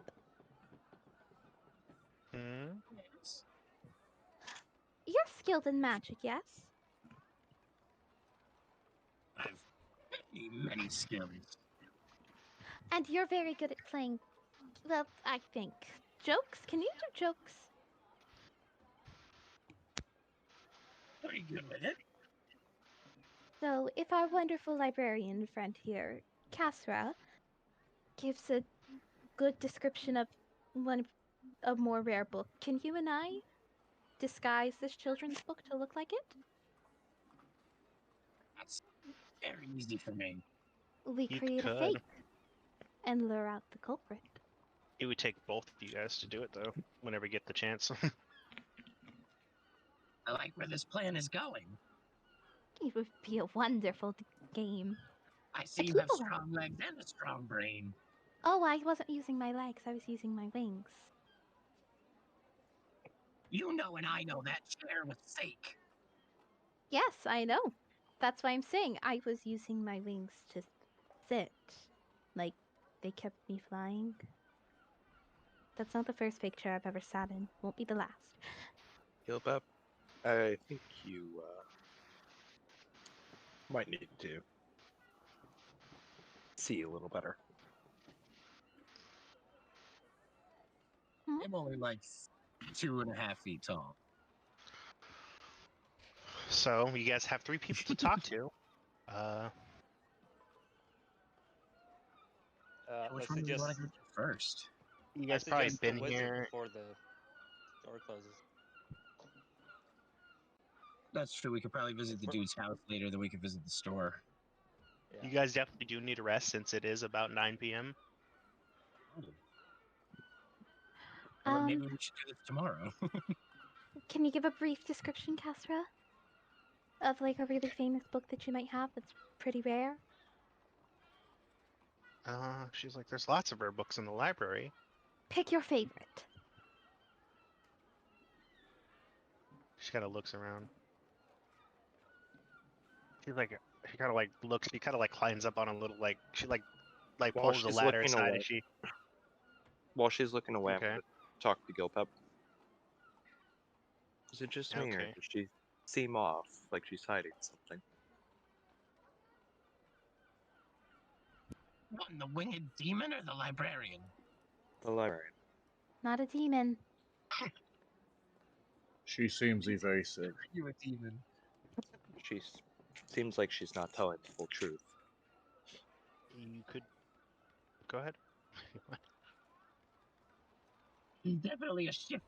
She kind of like you hear the ladder screeching across the floor, and she kind of climbs I up don't the like how ladder she and doesn't breaks make out eyes of with it. us. I'm gonna fly up to her with my and like have a pen and paper, like a quill and paper ready to write down, and like do a rough sketch of the design. All right. Right. It's basically a book of arcane magic and tricks, essentially. She's like, it's a good adventure novel. Thank you. And I finish copying it before nodding. All right. I should be able to get this done probably tomorrow morning. Traveling through realms is very, very tiring. And I'm just gonna look over. What are you boys talking about? Nothing. People who say nothing are hiding things. What is it? Types of tea. What do you do about tea? Are we talking about jasmine tea? And Sione just kind of flies up next to you guys and just is holding the book of children's stories.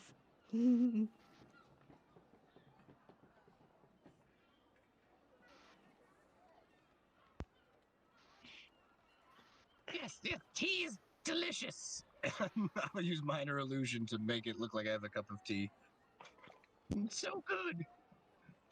Why do you have a drink in the library? You could damage the books. Yeah, that's smart. That doesn't seem very like a smart idea. What do you guys want to do? Rest for the night, and then you got leads. There's lots of them. There's 3 Yeah. people you could potentially talk Are to. they kicking So. us out? Like, Yeah. I mean,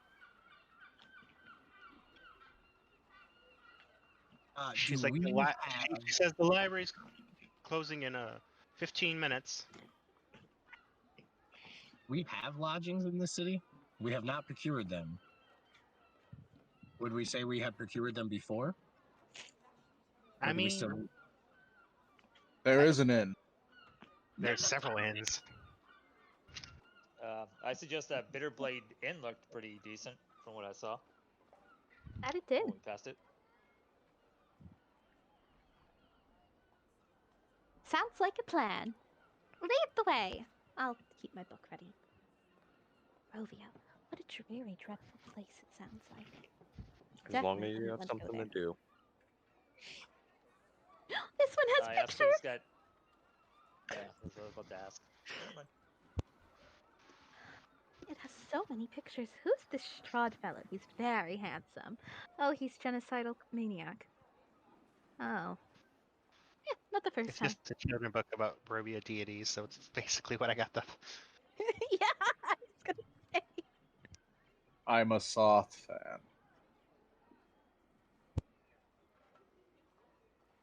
Deities, huh? Deities have never done anything for me. Only one extent. Sune. She just made me hot. So you guys continue on journey. It's nightfall. The city's quiet down, but there are those few late night drinkers still drinking. I need someone to make over. Let me get my counter chart.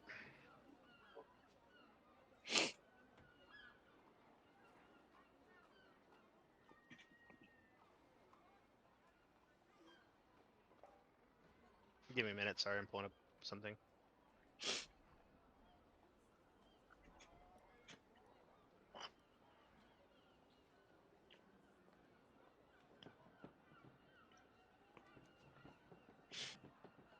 That book.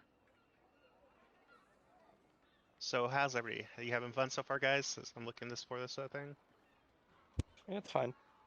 Birdie's just here to have fun and help Phil for the guy who had to leave. Yeah. I'm not going to be permanent, don't worry. Could if you wanted to. Oh no, I have so many other campaigns. As fun as you guys are, I don't want to intrude. You guys already had your campaign. I'm just here to fill and help get some information. We're so fun. You guys are you kidding?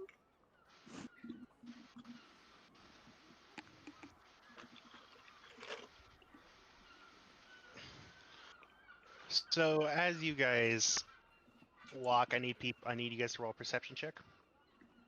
Okay. You need what? You cut out right there. Perception. Perception. Got it. Are we still affected by our tea, or has it been long enough that that is not a thing? You're still good. All right. It lasts until your lasts until your next long rest. 19. Well, 11. I got 8. 10. It must be because it's dark, but I rolled a 5. So let me see what I roll. What was the highest roll? 19. Jesus. That +1 helps. And also I'm using the dice that I have for Psionia. So always get dice that match your characters. They like to help.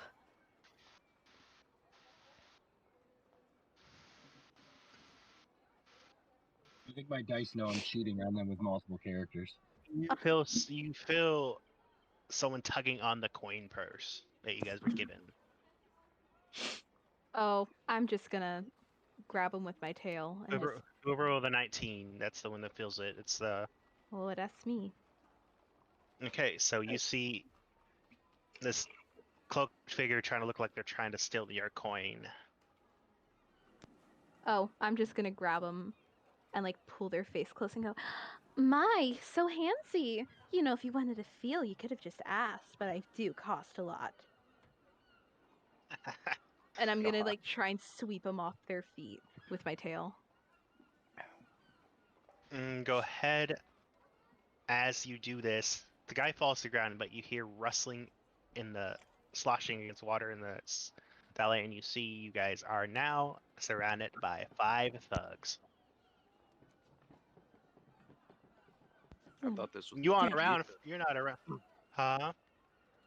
I thought we were supposed to keep things PG. We're surrounded. Those It's poor it's like bastards. it's not. She didn't say anything out of the way. It's just kind of. Alexa, stop listening. Dumb lady. So you guys are now surrounded by 5 thugs. Just basically like you're not from around here. Now just give us your coin and we'll let you go. These poor bastards. Cyanea just bares her fangs. Really? Attacking a lady? What would your Coin's mother coin. do? Really? Then give us yours. And she's gonna pull out her rapier and I'm gonna just have dancing lights around to where we can all see. Bring it. I'm pretty sure most of us could see. Initiative. Go ahead and put the initiative inside the Discord channel, our channel, so I know what it is. Okay. With your name Oh, almost, I know. Because I'm not going to memorize all the numbers. One.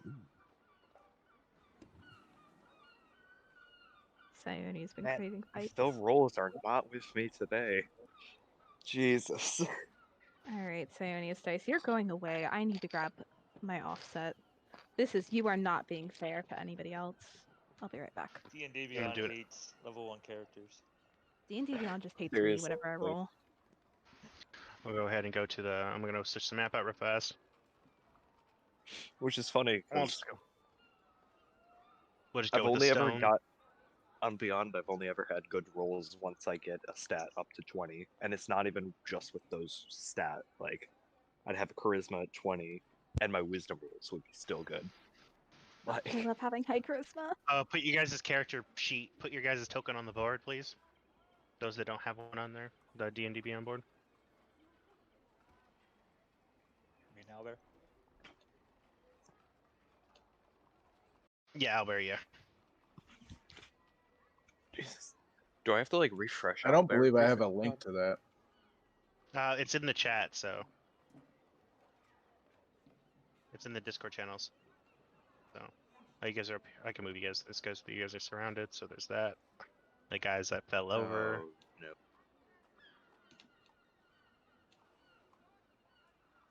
There's 5 plus the one that you guys knocked over, which I'll mark him red because he's prone at the moment. Awesome.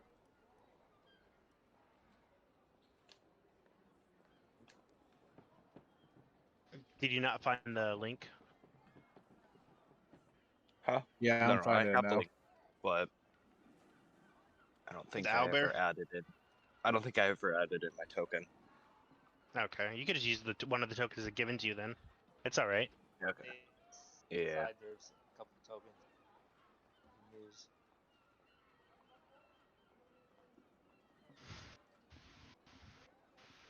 How do you scale the size of the token? You could just. I think you could just right-click it and you could change its size like that. So. Get my Yeah, if you corner. click it and there's a Yeah, button there's that a says scaler. size, just move it up and down. Why is your circle so big? That's what I want to know. Just Because I'm the queen. Are you kidding? No, I'm putting it back down. That guy's pro. That guy's okay. So initiative. I'm gonna give their initiative. Uh,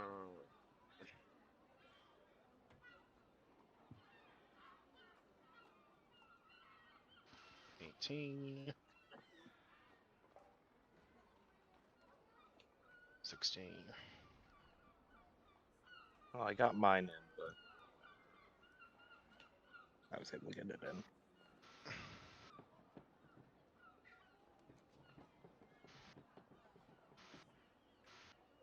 Why is it not letting me like?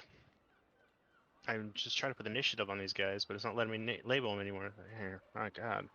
That's so weird because it's like it allows you to place it, but then it doesn't line it up immediately with the actual board. It doesn't line it up until you actually move it.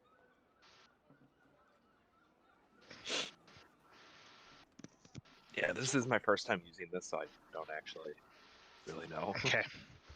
And this guy's prone, so he'll be at the last. So I'm just gonna give him 1 initiative. Okay. You guys got some thugs trying to mug you in the city.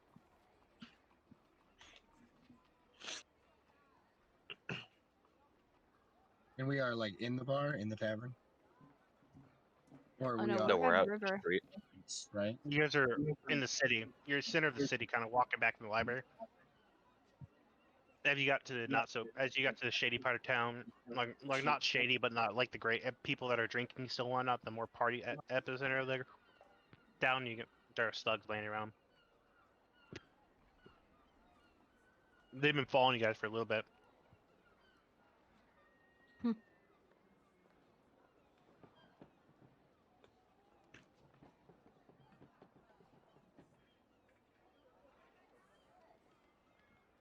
What is about 3 feet tall and terrifying?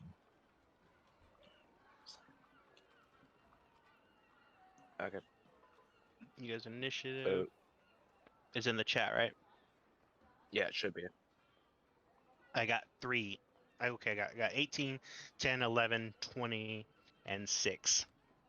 That's 5 of us here, so that's 5 of the peoples. Okay.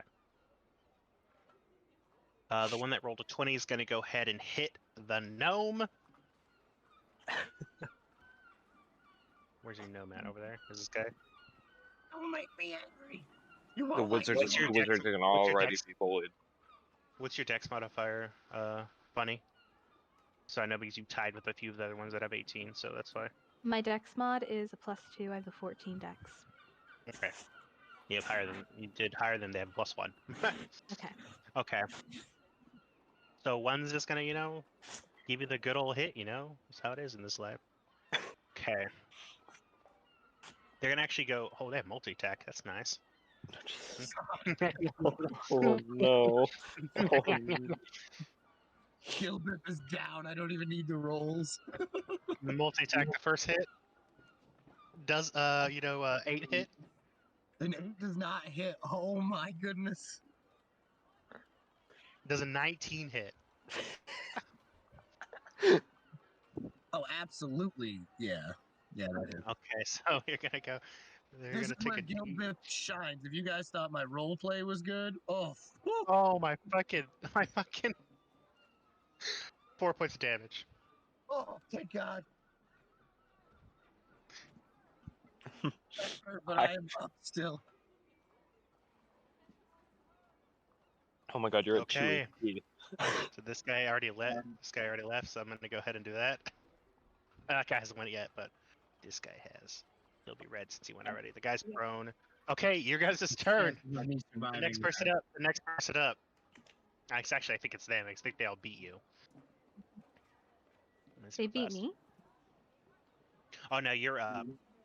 And Okay, then it's gonna go. And then it's gonna go back to them.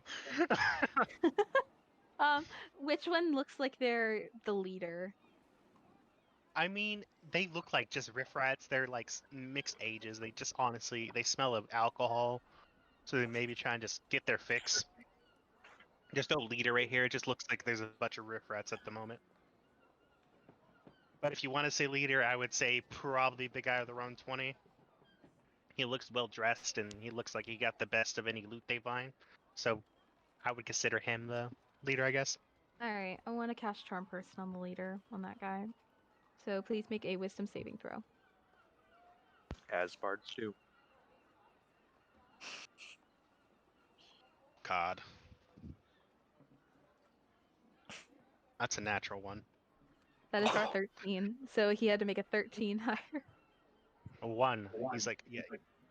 He kind of like puts down. He kind of like, he's like, he kind of like looks like blushed out. He's like, hi.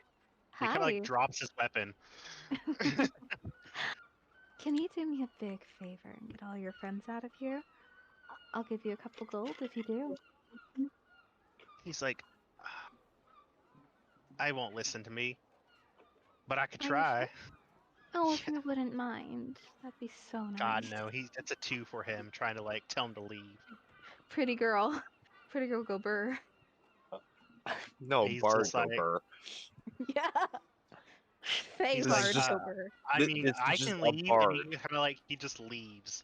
He's like, I can leave, but he tried to like say, everybody get out of here. We don't want to rob these poor folk. And they're like, what are you talking about, Sam? You always fall for the lady with pretty eyes. And he just kind of walks off, and he's no longer. And then, because I do have my. Oh wait, no, I've already cast a spell, so I can't do that. And I'm just gonna take my movement to fly, like 30 feet straight up to where they can't attack me. Wait, no, 5 feet up to where like I don't. Wait, no, I'm not in attack range. So I could just go 30 feet up, and I don't have to be in range. Nor would I provoke any opportunity of attack. If you wanna fly, you'll be flying, and they have crossbows too, so that's great. Yeah, that's fine. All right. So one's out of combat. One's gone. It's gonna go back to them now. So the 18's gonna go ahead and try to shoot the bard with a crossbow. Don't shoot the bird. Which bard? Yeah, there's 2 bards. The one that's flying. Okay. At the moment. Heavy crossbow they're gonna hit you with. Try to. Oh, ow. Fucking hell! I hate my dice. I hate this game. That's a 2. Fucking 2 plus you know, No, 2, that doesn't 4. hit. I'm sorry. Kind of whiffs it, and he's just kind of like looks like he kind of like his hands look like they slip, and the arrow just shoots into the ground when he's trying to load it. Here, everybody does that at some point. That's his. The next one is going to be the 16. Go ahead and hit this person right here. Who's this one? Who's this person? You talk about Is the this- axe? Yeah. That's me. Where's the X? I don't see it.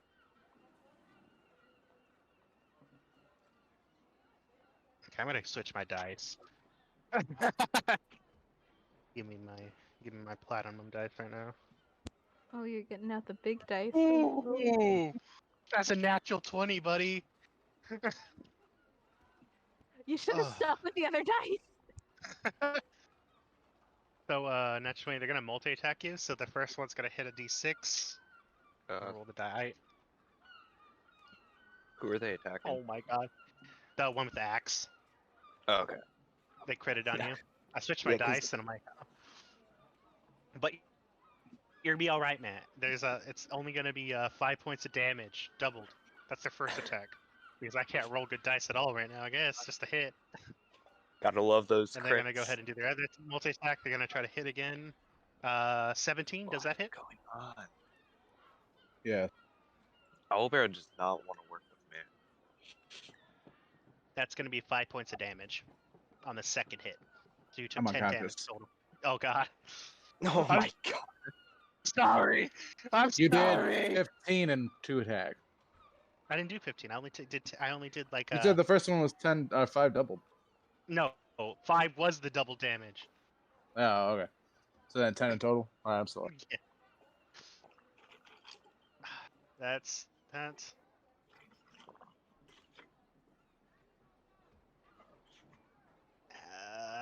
15 is gonna go ahead and hit the other bard. We'll see if I got my good dice here. Let's see if it hits again. He rolled a natural failure, so he tries to hit you, and he slips on the cold stone. And lets me roll his acrobatic check. 16. And he impels himself on his own weapon. Oh. I can't go, see, I'm so good, I don't even have to do anything. They just die before me. He takes 6 points of damage. Double, that's 12. 12. He is down. Oh my gosh. Just piece of real critical failure. I'm killing that man off. He's a failure to his existence. What So is this going guy on? is like, this guy's dead, so you know. This guy's dead. What's going on? These days, just no good. There is the... Okay, I think of your guys now. I think you finally got a turn. 11, go, Ender! Alright. And I'm gonna cast Vicious Mockery on... How do I... Highlight.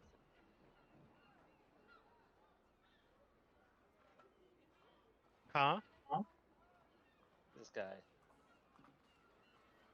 I don't know how to use the, how you mark Number somebody. 16. You mean this thing? Yeah, number 16. No, You're gonna number hit 16. Okay, go ahead and with, do it. Vicious Mockery. Okay. What's the save on it? Just let me double check. I think it's a wisdom, I think. Yep. Wisdom save 13. He makes it. Okay. Doesn't work. And that'll end my turn. Okay. Let's see, the 10. Whoever's the 10 can go. Snips. I'm also 10. Oh, what's you guys' we dex got- modifier? +2. +1 for me. So, you whoever has go. +2 will go. I rage. Okay. Here comes the And I barbarian. chop him down. You should have killed me. I'll roll to hit.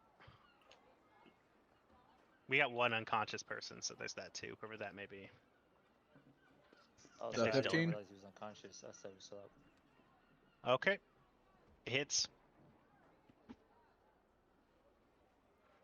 Were you unconscious or did you make it alive? Who was the one that was unconscious? Was it the No, I'm axe still boy? alive. There's the axe one. Whoever's the axe was unconscious. I know for that for sure. No, he only did 10, right? Yeah. What is the Yeah, I have 14 hit points. Oh, yeah. Works for me. Go ahead and try to hit it. What did you roll? I rolled a 15 to hit. 15 hits, I'm pretty sure. Double check. Yeah, it definitely hits. So that'll be 8 slashing. He takes that 8 damage. He doesn't look. He looks bruised. That's pretty much what I got. Whoever was the next 10, I guess it would be. That would be Gilbert. All right, so I got a guy right in front of me. Beautiful. I'm going to pass Unseen Servant. And can I have it pop up right behind number 16 here? What's the range on Unseen Servant? Let me check. And what can you exactly do with all of it? Creates an invisible, mindless, shapeless medium force that performs simple tasks at my command until it ends. It springs into life into existence in an unoccupied space on the ground within range, which is 60 feet. It has an AC of 10, 1 hit point, a strength of 2, and it cannot attack. Okay. And I say that'd be all right. it during once of each of my turns. Okay.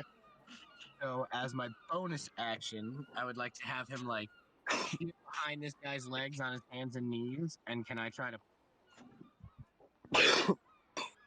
push number Unseen 16 Servant. over him? So Unseen Servant can't make attacks. So are you doing it? I'm just. He's getting down on his hands and knees behind the guy's legs, and I'm gonna try to push him so he like fall. You know that old like prank to try to knock him, Sure. like push him into the. I would say that's all right, but he can't make a direct attack.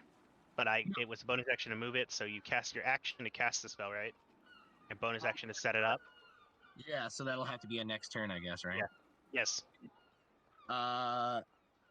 And I guess that'll be it because I don't want to risk popping away and taking that last hit. The last 10's gonna go ahead. The 10's gonna go ahead and hit.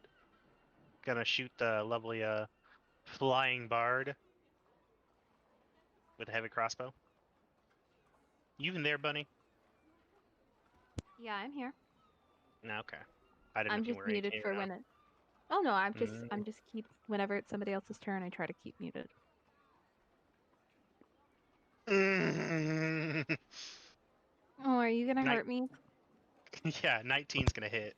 Yeah, I'm that pretty hits. sure. That I'm pretty hits. sure that hits. It's not my other characters that have like an 18 AC. Okay, yeah. Ooh!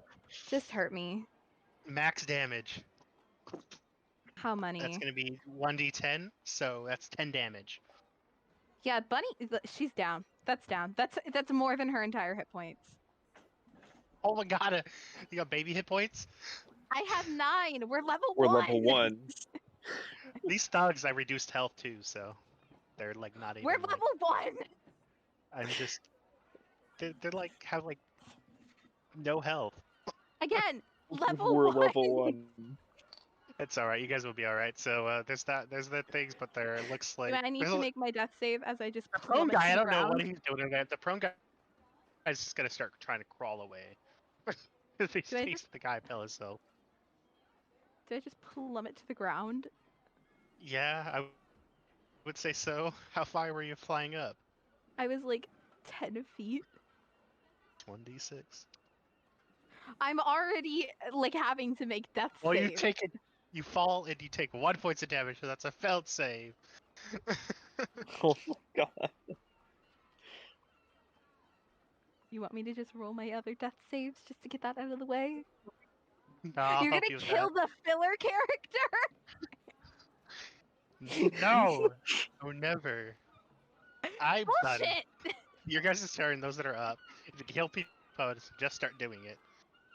The 6, whoever's the 6 is gonna be. Whoever's Okay. the 6. Yeah, it's me, Silver. I'm going to cast Misty Step and teleport away from the guy that is next to me.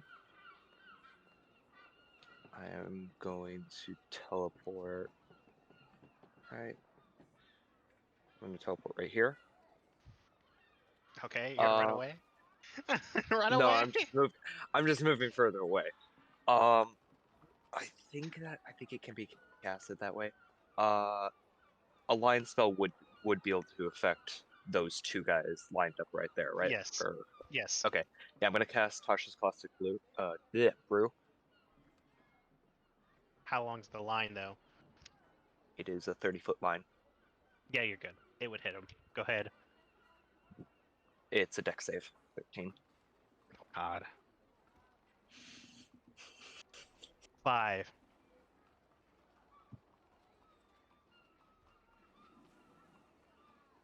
Do they both roll 5 or just one of them? 5 and an 8. Okay, so they both fail.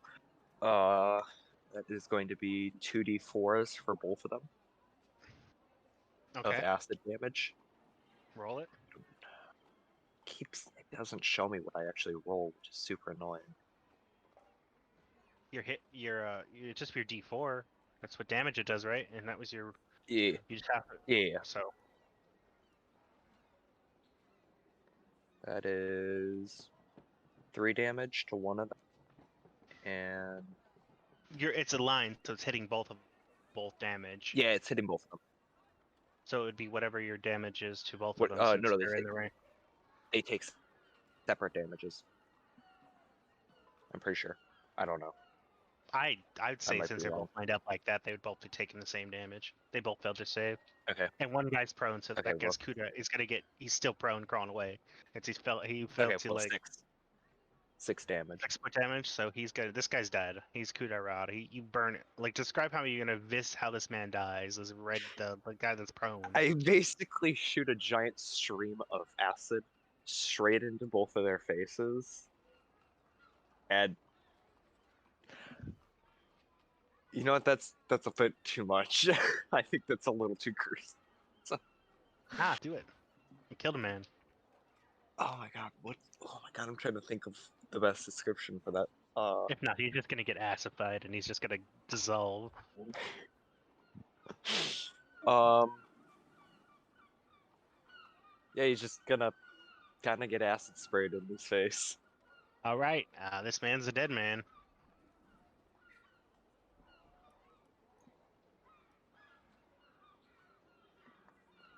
This guy's gonna like I took 6 damage to 10, so this guy's gonna shoot you since you shot acid at it. Nah, he's not his turn yet. The 8 guy's gonna go ahead and move to flank. 1, 2, 3, right here, Gillip. And this 16 is gonna stay where he's at. He's gonna go ahead and try to hit Gollop over here, the gnome guy over here, the lovely gnome. Does a 8 hit. No. He whiffs and he misses. Being short You're... advantages. Yeah, so it's your guys' that turn. other guy will take another acid damage on his next turn if he doesn't get rid of the acid. Okay.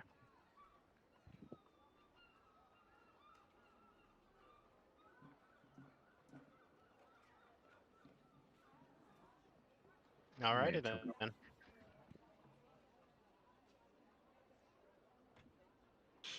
That's what do you guys want to do? The ones that are up can do things. You could try to heal your fallen bard. You could do whatever you guys need to do. Don't waste a spell on the bard. Did they run away, or I must have missed something? No. There's still people there. They just the 18's bruised. The other guy's fine since he hasn't took any damage, and then this guy's also bruised and not looking too good. The guy with the 10's bruised and not looking good either. Yeah, okay, that's Well, fine. I wouldn't Sorry. call That's acid understood. burns bruised. Well, he has skin. His skin's falling off his arms at the moment. He's bubbling. It's Raiders of fun. the Lost Ark. There you go. So this guy's acid, so I'll make this green boy. You guys, what do you guys want to do? You're gonna try to trip this man? Yeah, is it like, are we still in initiative order? Yes. Yeah. Oh, okay. I didn't know whose turn it was. But if it's my turn, yes, I would like to shove 16 It's gonna be to it's gonna be opposed strength, so roll a strength check to push him over. It would be athletics, I guess it would say, because you're pushing someone over. It's gonna be athletics, so either way. he could That knock is it out. a natural 1 with a -1, so that's a 0. Man, nobody's getting well- high rolls. You try to push him, he just kind of sits there. He's like, "What are you doing? You just had to ask if you want to touch me." He's just kinda, Dare you quote what I said? How dare you? Nobody's getting high rolls today. As a bonus action, I would like my unseen servant to raise one of his little vestigial invisible arms and like punch the guy in the back of the knee, to try to accentuate my push. He cannot attack, so that would be attacking. Well, Unseen servant. Can he push against the back of the guy's knees? Nope. He is literally assaulting a monster, so no, he can't.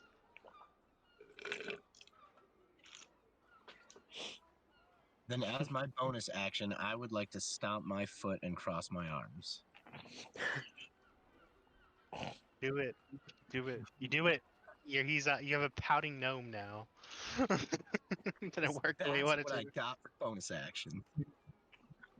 Alrighty then. Next person up.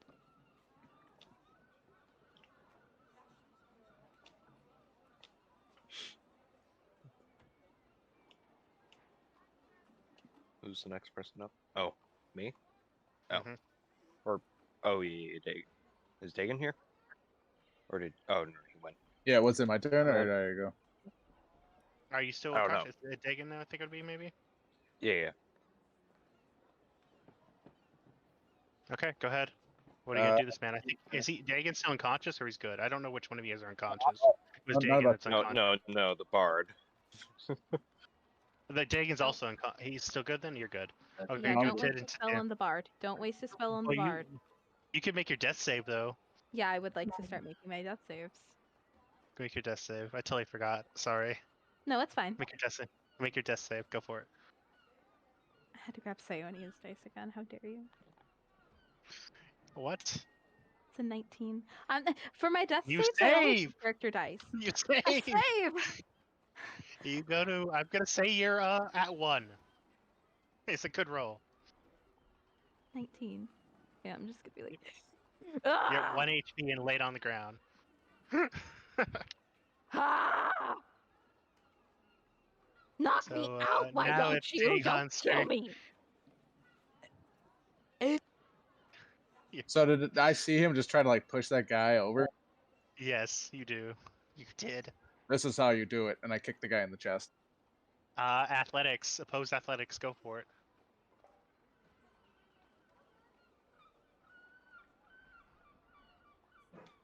My turn? Dagon. So you make whoever's doing the kick needs to do a athletic check, and then it's opposed to mine. It's 17. Okay, what's their athletic? Their reflex and strength. They make it. That's gonna be a 20. Unnatural. They just gotta sit there. This guy ain't moving. He ain't falling for it. He just kicked it. Oh wait, No. do I get +2 because of raging? Yeah. And then I'm +1 pretty sure because of the you- T? Yeah, so yeah, you make it. Then yeah, it's he pushed him over. I don't know what this damage is gonna be. I'm gonna say it's gonna be a D4. I have unarmed damage. Oh yeah, it would Whatever just be you on roll roll your strike. I mean, He's still, yeah, go ahead. He'll be knocked prone. He's knocked prone. So what's your damage to him? Because you did push him, so it'd be some unarmed damage. It would So, just be 5 if it's unarmed damage. 5 damage. Yeah, Okay. 5. He takes 5. 5 damage? Yeah, I do He's 3 probably- naturally and then 2 because I'm raging. Yep. Oh, yeah. He's tripped. He's now prone. Fucking hell.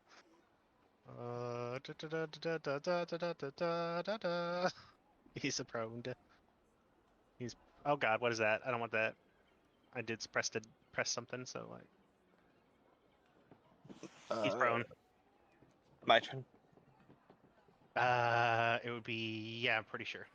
Okay. Which one's the prone one? If you can The mark guy it. that's highlighted in red. Red. I would not be able to hit him without having to move around other people, right? No, since he's prone, you win it. Okay. So I wouldn't be able to hit him. You might be able to move to angle. You might be able to get away with it. Okay. I'm trying to think right now. So you're right here. What's your movement? 30 feet.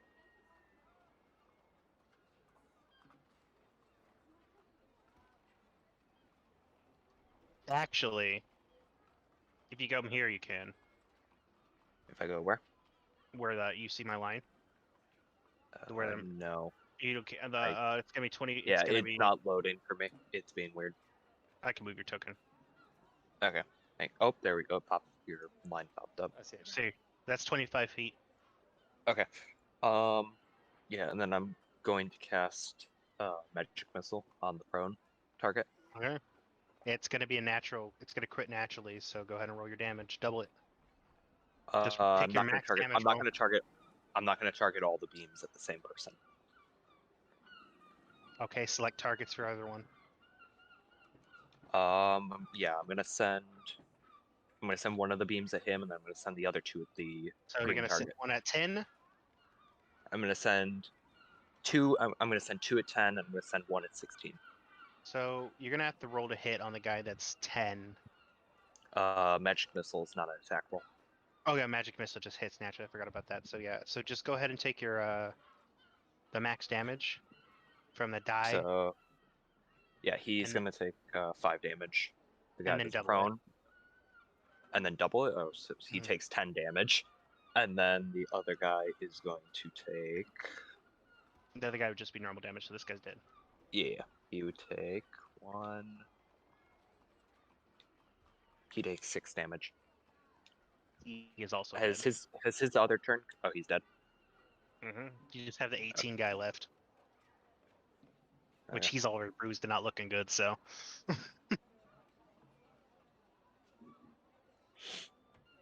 Okay. Yep, that's my turn. Who's up? I think it was a little over. I think it was a little overkill. I was sending both beams at that other guy. I think it's my turn now. Yep. Go ahead. So. Whoever's turn. I think it's yours. Where What's was I? your initiative? Yeah. What's your initiative under? 10? Mine was 11, I think. Okay, go ahead. Yeah, mine was 11. Sorry, too many windows. And the bard's at the other bard was at a 6, right? So I'll move to what square is number 18 in? He's in his. I'm just trying to get over. He's right here. Okay. I move to there, and I'll attack him with my rapier. Okay, roll to hit.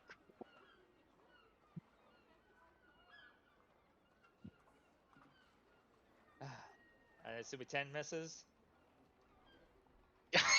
Yeah, just barely. And as a bonus action, I will inspire little gnome. And I go to him. Good job sending the guy tripping. Top of the round. Actually, it's Yasmin's. The bard's turn. Did bard just go? We have the gnome. Bunny's character's back up. Sayona is back up. Dagon is back. This guy's replaying. So yeah, it's their turn now. So go ahead. He's gonna go ahead and take a swing at the gnome.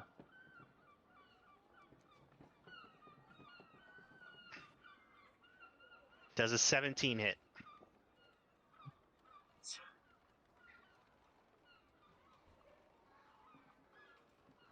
He's just gonna go ahead and use his mace, which is D6. 5 plus 3, 5 plus 2, so that's going to be 7 points of damage. Yeah, I was gonna say I think most of us have a AC of 16 or below. That's his turn. So, Bunny, it's your top of the round now. There's one guy left. The same guy that shot you with the crossbow. Yeah, Bunny I'm just gonna. is dead. Bunny has 1 health.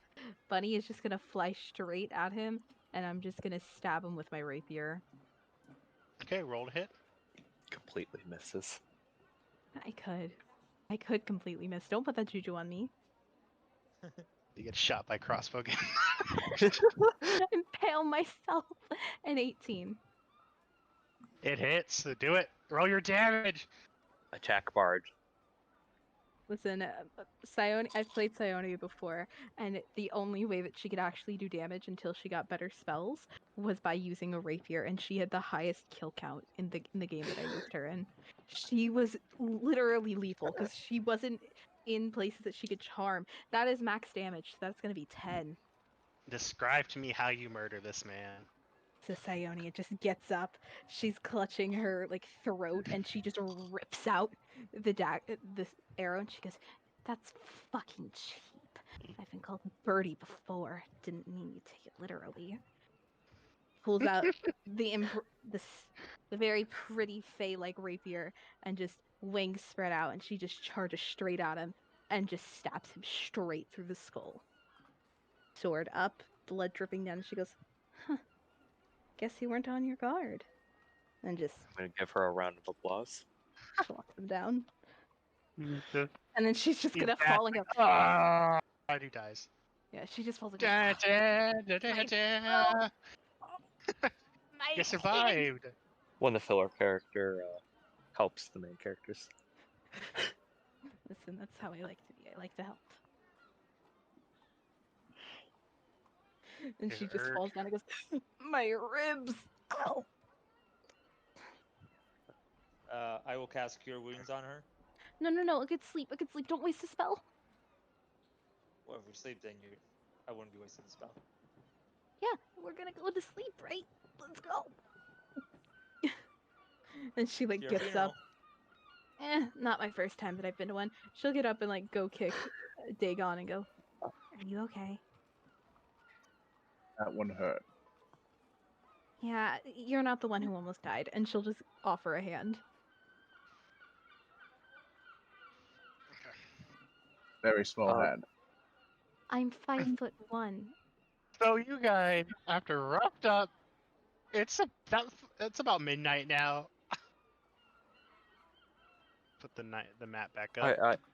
I'd like to loot the 2 guys that I brutally Okay. acid. Go ahead and roll. We can go ahead and percentile check. Percentile? Okay. Mhm. I had not rolled a Yes, put your percentile pieces back on the map. time. I rolled a 37. Gilbup is still unconscious. 37. Roll 37. Yep. You find some snazzy mace. Oh boy! It's covered in gems. It's worth about 150 gold. I'm still gonna put that in my back pocket. I'm just gonna go and pick up the corpse. pep. That's what I found on one of them, right? Yes. I'm gonna loot the other one. Go ahead and roll percentile dice. That is gonna be a 41. You find some leftover jerky. Half-eaten rations. Oh boy. Yum. Yeah, I'm just gonna pick up the Yeah, pep. I'm not gonna pick that up. I rolled to see what you're gonna get on my end. You're rolling percentile dice, and if you were within a certain amount of my percentile dice, then you got something decent. And now you were nowhere close. So I was just like, rations it is. Snacks. It was a mace, Okay. right? You held yeah, about 150 gold, covered in gems, various gems. So you're getting the other person up, right, Bunny? Oh, I'm just gonna pick him up and hold him. Well, All I'll right, pay you're you gonna hold then. it. Like, You're holding like a child. Yeah, I mean he's a gnome. He's literally the size of a toddler. Okay. Yeah, she just You're has him. holding it. No. Yeah. She just holds him on her hip and just goes, not the first time I've done this. just sideways. Yeah, just like a sideways baby. You guys walk. Do you guys walk into the tavern and lick your wounds? He happens to be an I exceptionally don't have small any. gnome too. I don't have any. I gotta have it unscathed. Those that want to roll can roll. First present us some loot, or we can continue to the lovely tavern you guys are aiming for. Let's just go to the end. I just want to go to bed. You guys walk into the Bitter Blade. It is not as nice as you thought it was. Oh, the chairs fun. are old and crickety. The booze looks cheap. There is a dwarf man sitting at the Nothing bar wrong with with a you, very booze. dirty beard.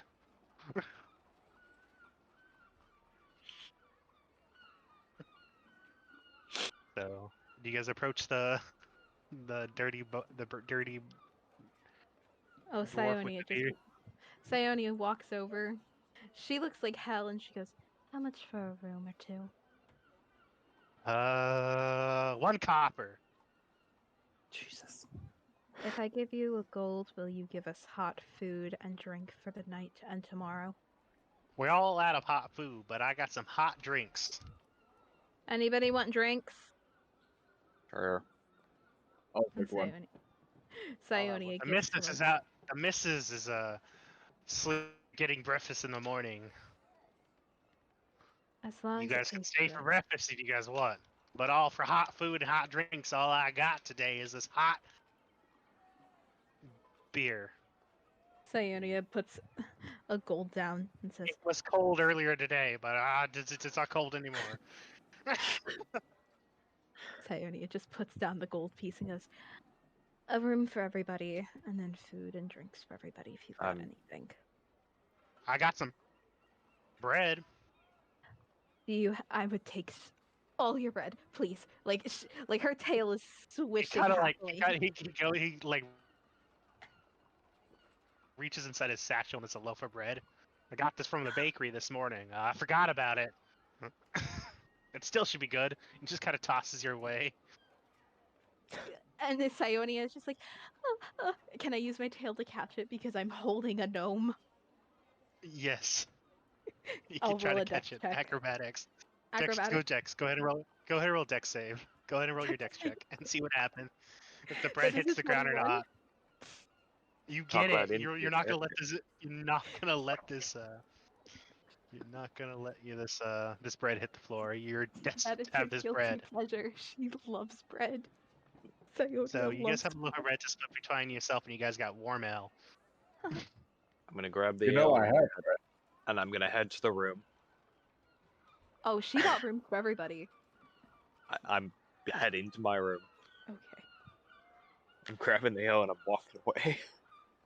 She's taking bites out of the bread, going, so warm. You know I have bread.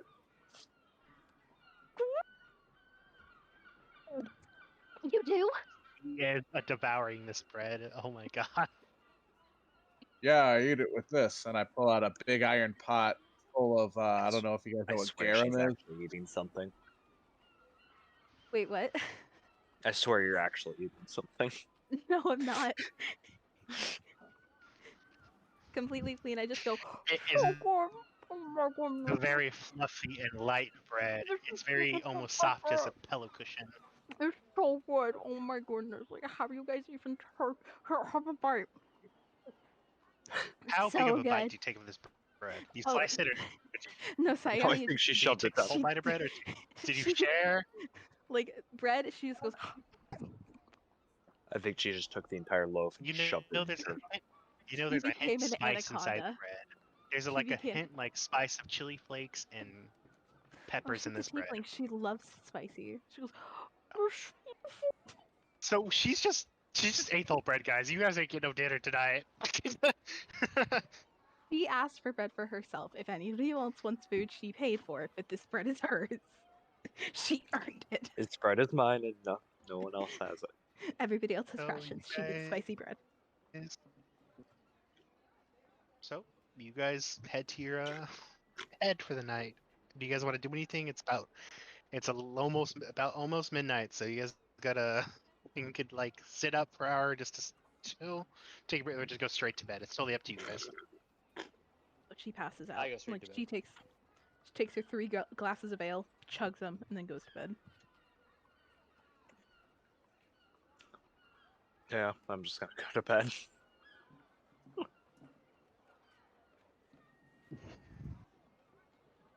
You guys hear a giant ding in the morning at like 5 o'clock in the morning. You guys are Why do they sleeping even have quietly. Breakfast! Breakfast! Mrs. is back! He kind of like bangs on the doors and goes down the thing. He's not very polite about it. He's just pounding on the door. If you want breakfast, you gotta get downstairs now.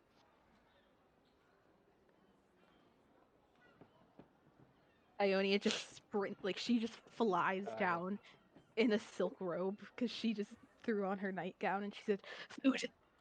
If you're not down in 30 minutes, you don't get eat. Oh, she's past him now. He just pounds on the doors as you guys are sleeping. You see I get up, I go you see a half elf woman cooking on a skillet. Big chunks of some type of meat.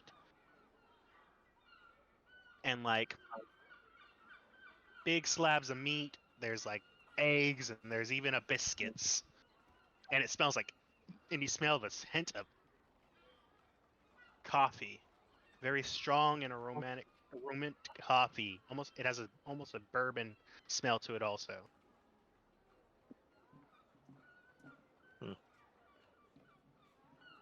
So, you guys eat breakfast? Oh yeah, Breakfast? Sionia has a bowl and she's just sitting behind the woman on her knees, like tail swishing, and she goes, "I'm so ready for food." She throws a giant slab of meat on your plate with a biscuit and she pours you a glass of coffee with this hint of bourbon smell to it, and she gives you your egg scrambled with mixed vegetables in it. I'm gonna walk down the stairs, yawning and stretching out my arms. Oh, you're very active in the morning. Sionia's tail's in a heart, her pupils are hearts, and she goes, "I think I'm in love." Well, with the meat. Food. Do you know This how long slab it's of been meat, since I've like eaten? it's probably this slab of meat's the size of like a journal. Specifically, this slab of meat. Nothing else is like it. No, I just haven't eaten This in one like is mine. 4,000 years. So we eat this meat. Do you wanna talk to Lady while you're eating, or just want to stuff your face like a monster? Anybody else wants to go down and eat? Yeah, I go down and eat. Sure, I'll eat. I believe by all technicalities at You this see point. your Faye Bard stuffing her face. Oh no, she's not Very- stuffing her face. She's cutting it delicately and she's eating. She only stuffed her face with the bread. I was under influence that it was stuffing your face, so she's cutting Oh, it no. elegantly. So same thing as you. Pinky They out. put a giant slab of meat on your plate, biscuits and eggs with mixed vegetables and coffee. There's a hint of bourbon in it.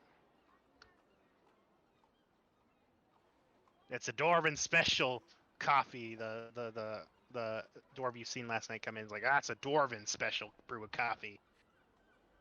I Just need a another- bigger cup. Yeah. I'm gonna speak in Dwarvish. A family recipe. Yes, it's made out of I can only tell you what it's processed in. It's a giant cinnamon and berry like wooden like oak wood barrel, and it's aged for several years. And we heat it up in the pot. It's the only thing we're good around our tavern's around down, but that's because we have the best breakfast in town. I haven't had Dwarvish coffee in a while. Can't even remember the last time I had it.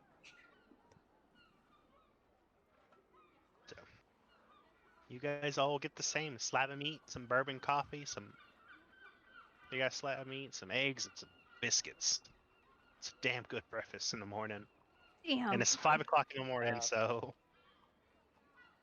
While we're I eating, need a bigger asked cup. Crack of dawn. Huh?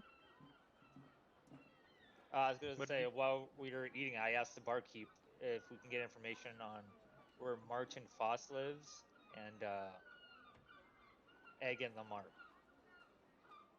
Egg that have their Lamar? books. Well, Egg Lamar lives close to the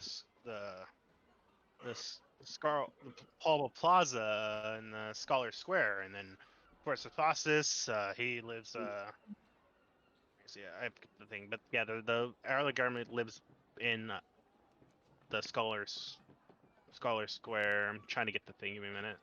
They all have locations. That's why I'm doing it. It may be a point of interest that the gnome has not come down from his room yet.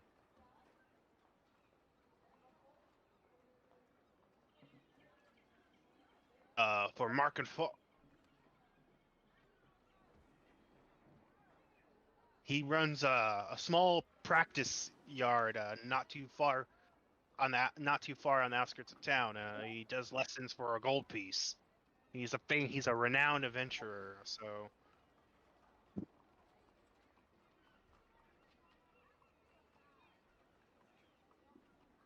Can you guys hear me? Okay. Yeah, I can hear you. Okay. Yeah, Any other questions? Yep. Nope, that's about it for now. Oh, and I also asked when the wizard shop opened. The one wizard, who's Goldsmith. It's the office of Glenmere. Yeah, that's what I'm saying. He lives in Scholar Square, and it's a she. She lives in Scholar Square. Oh, okay. Any other questions? Nope, that's it. He's like, it's early enough. Martin, Mr. Foss should, he should be at the practice ring this morning, so that's a good time to probably catch him.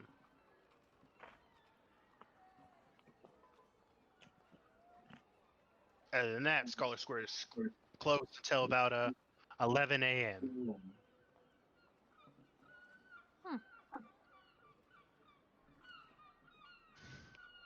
And did he also If give you us want. the residence of Egg and Lamarck?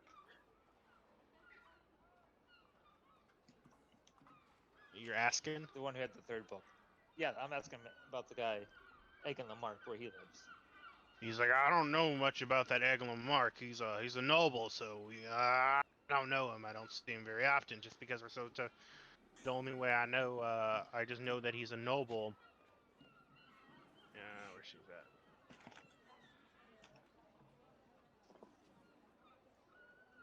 Let's see what you're doing.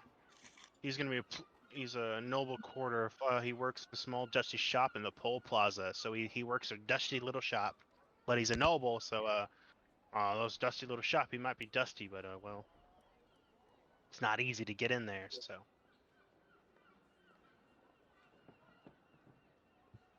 He's like, I think the shop's in like center of town, something along that line there, by the Pablo Plaza. So that's all he gives you on that. All right, I thank him for the intel. Alrighty then. What do you guys want to do? It's 5 o'clock. It's probably about 6 in the morning now. I'm going back to sleep. She ate. She goes, that was delicious, but I'm going to sleep again.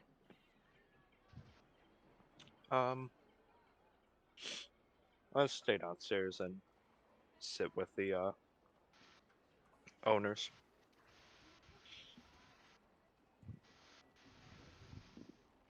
Alrighty. I guess we got one going back to sleep. She didn't finish her long rest. She wants to finish her long rest. Okay. You go back to sleep. You could all go back to sleep if you guys choose to finish your long rest. Fine. But I was gonna give you guys long rest either way. I want my spell slots.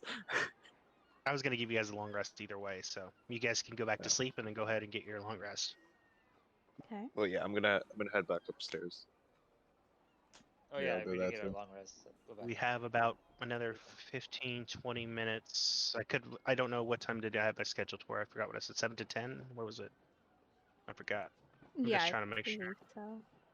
Got started late too, and I'm sorry about that, guys. It won't happen next week. I just got It's sidetracked fine. with other stuff.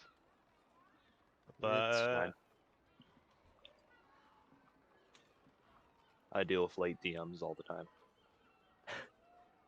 I'm not. The weird thing is, I'm not all the time. I'm very punctual normally, like in general as a player and as a person. It's just that the day got the best of me today. So you guys get two things. I could call here. We could play for another 15, 20 minutes if you guys want. I'm okay with that. Yeah, I'm We fine could with run till 8:30ish. I don't know what time Dice Dead wants to do Among Us, so. Right after your campaign. Oh, then we could continue playing till about 8:30. Okay. Since I was 30 minutes late, I'll give you guys that 30 minutes. that. Okay. All right. I like that. So. I think that's mainly up to you guys. You guys I'm pretty sure at this point, Gilbert is dead. Why is Gilbert dead? I was never stabilized. I don't know how I'd often you say death the saves, smell but, of the beautiful, the I smell was of the pretty sure beautiful I food bleeding would out, stabilize. dropped in bed, and died. Nah, I think you're fine. I honestly think the dwarven probably would stabilize you and her. So you're stabilized. Or even just being carried, taking inside probably would have stabilized him. Yeah. So you guys are all Well, I would have cast stabilized. Cure Wounds on it. I would have cast Cure Wounds on you if you were dying. You guys are stabilized. You're stabilized, Mr. No Man.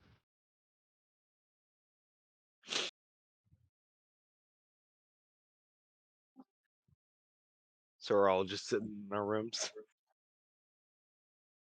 You guys went back to long rest, so you guys.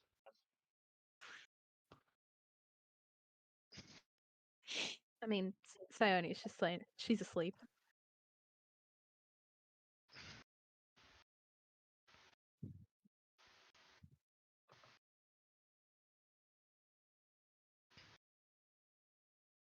Okay. You guys take your long rest. All right. Long rest. It's about after you guys. It was 6 a.m. You guys lay down, so it's about the extra 2 hours you guys would need. So it's about 8 a.m. now. The Scholar Square is still closed, but the training ground is open. Or you guys could explore like the various, or you can go to Paul and go to the knick-knack shop and catch it before it opens. Catch it when it opens. It's totally up to you guys what you're gonna do. I have 3 people to talk to, and there's no real order to how to do it, guys. Just a quick heads up, if you wouldn't mind turning down the rhythm, we can throw in some background music. I think I actually have rhythm muted. Which is odd because Uh, I don't even hear it. Oh, I haven't played anything yet. I haven't sent anything in yet. Oh, you got the rhythm bot in here now? Yep, Heck yeah. I got the rhythm button set up. Just, So I love the rhythm bot. All you have to do is a exclamation mark and then play what song you're looking for. Oh, excuse me. Here, let me. Oh, that hurt. Oh, that hurt. But I would suggest we see the noble first. Oh God. That's why I said turn it down. I'm trying here. Right-click rhythm and just gently turn him I'm doing down. it right now. He's doing it server now. muted at the moment. There we go. I think the most noticeable thing is the chicken. Take a term. It is the chicken. You hear bell ringing. Is that too quiet, or want me to turn it up a little bit? That's good. Oh, it's you can turn it That's up. pretty loud. Yeah, I'm having a hard time hearing. You have to adjust it. You have to adjust You have to do it individually. adjust it yourself. I put it to 60, and it's A fine. good volume to put him at is like 30 to 40. Yeah, he's a loud boy. Rhythm bot is a loud boy. Oh.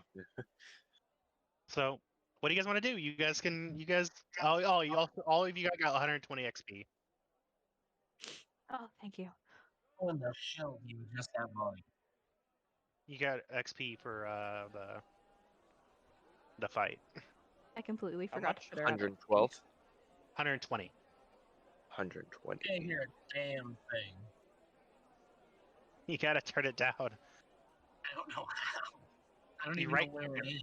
Right-click it, He says and there should be a volume bar. Is this in Discord? What are we talking here? It's in Discord. Discord. So what you're gonna do is Okay. you're gonna go to the League games.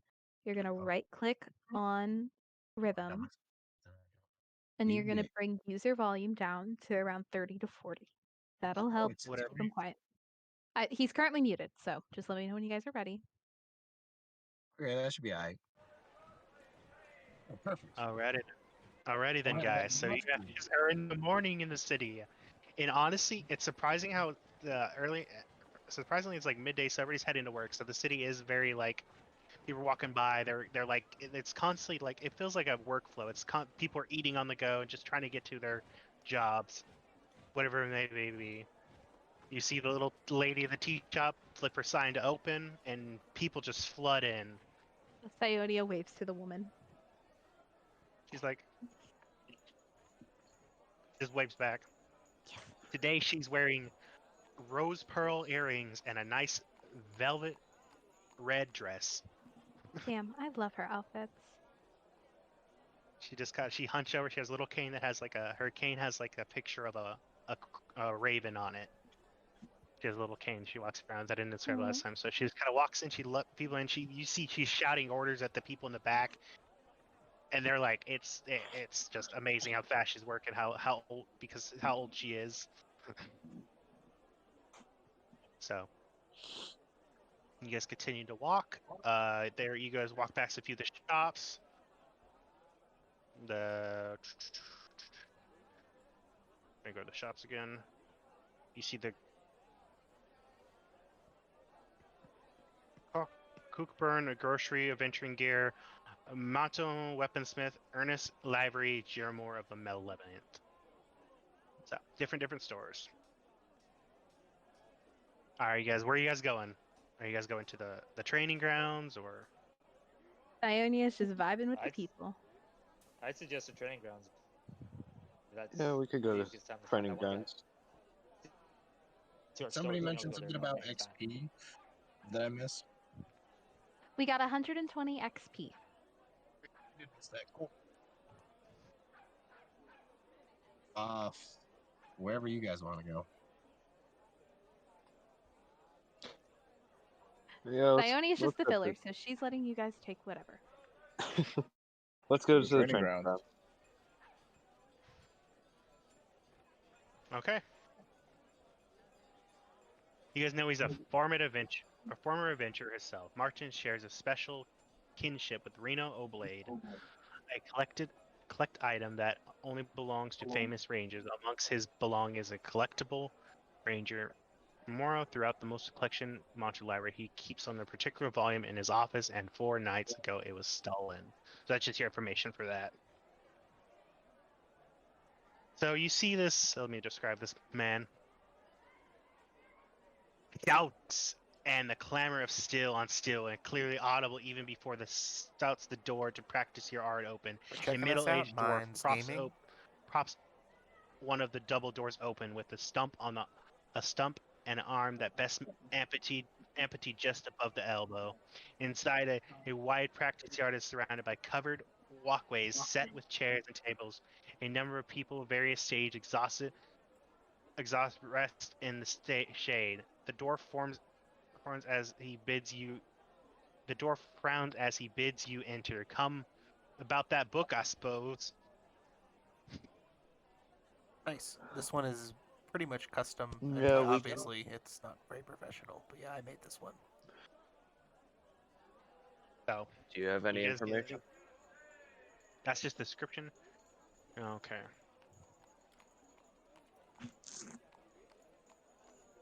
March across is a torn male, middle-aged, with short black hair and well-trimmed black beard.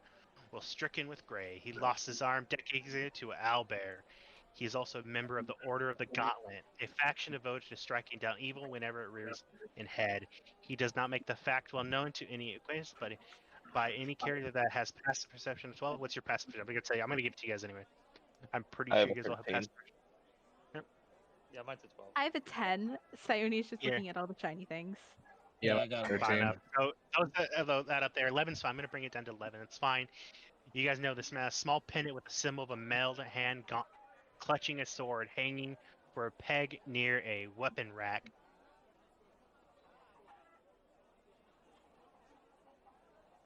He's like, come, sit down. I don't got much time. I got training to do. He kind of just. Pretty. He's like, you hear about that? You hear about that book, I suppose. Yes, we are here about the book. Do you have any information?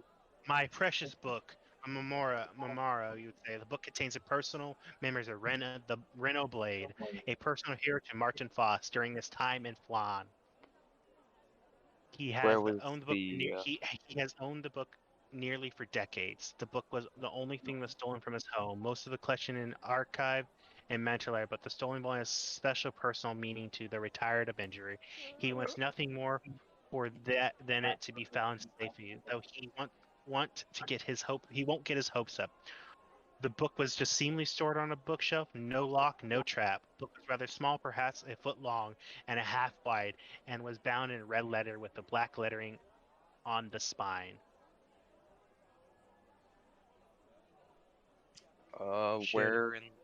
Where was it stolen from? Like, location? If you could show us. He shows you the bookshelf. It's just a wooden bookshelf. Would it be an investigation check to search the area?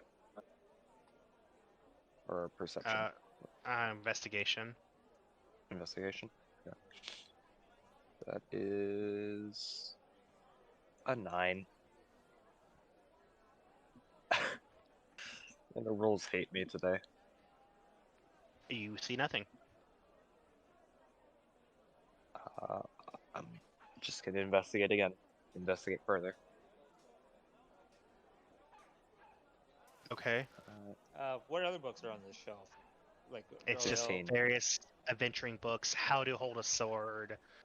Like it looks like a bunch of training books, but you do see where the book sat. All the other books are covered with some type of dust, but honestly, where the book sat, there's no dust surrounding it. Like he took care of it daily. 15. Would make sense because it is personal to him. And this book was stolen, what, 2 days ago? It should say in the notes that I put in the channel. I didn't say when it was stolen, then. It just says the book was stolen. And it tells you I think it should tell you like the days each book was stolen.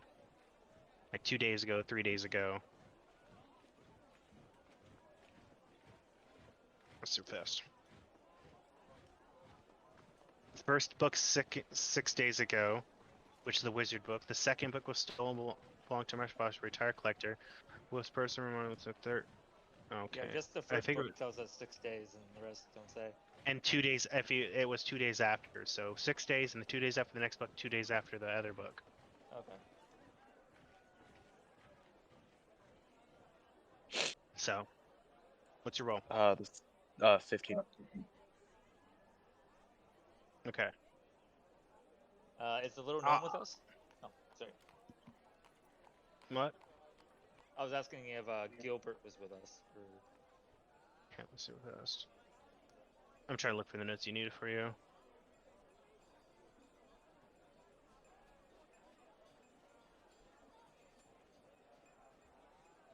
Are you here with us, Gilbert, or did you stay at the bar? Are you gone to the ether? 15. Oh, no, I'm here. I followed. Gilbert is very sullen today, being almost slain the previous night. Oh, she's just gently rubbing his head like it's okay. It happens to everyone. I ask you if you have any magic detecting abilities. I'm just a simple fighter. I've traveled the world and adventured long. No, For me, magic is not in my forte. No, I'm asking the gnome. Does he have detect magic, basically? If magic's nearby, I can find it. I have a nose for magic, and I will cast detect magic. How long does that last again? That is a 10 minutes. And I'll just kind of, I guess, follow around wherever you want me to investigate. Well, basically, I ask you, do you pick up any magic? That's all I ask. I believe I see 30 feet around me. If there's anything around, I'll just kind of like walk around, cover the space. But I will pretend like I'm sniffing.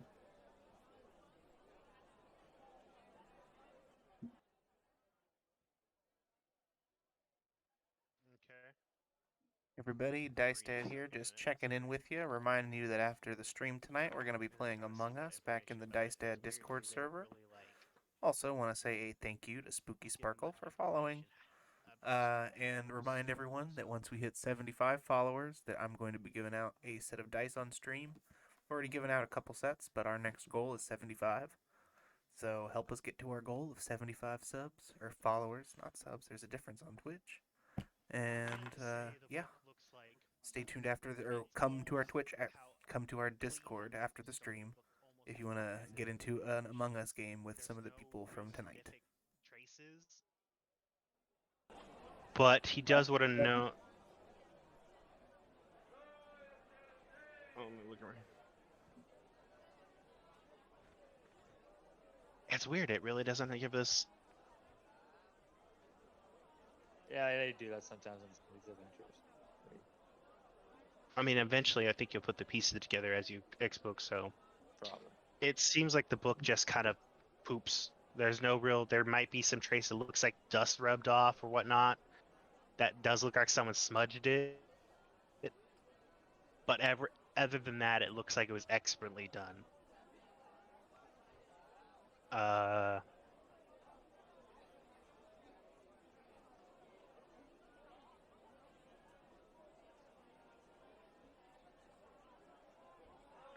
Here's screaming and shattering in the distance in the yard. A handful of men squares off against a single dwarven woman, wielding a pair of hand axes. From the look on her face, her opponent, she seemed to be holding her own quite well. You guys want to go check it out? Ione is already zooming over to see. Ooh. Sure, I'll follow behind. You could also you could ask. Did I detect anything magical when I cast and walked around? No. Okay. Maybe you would. Maybe people like holding magical items that are in the practice ring in general. But other than that, no significant magic items. You can also ask about the book if you guys want. It's only an option. Like if you want to know what's in it. But in the art, a handful of men square up against a single dwarven woman wielding pair of 4 axes. So.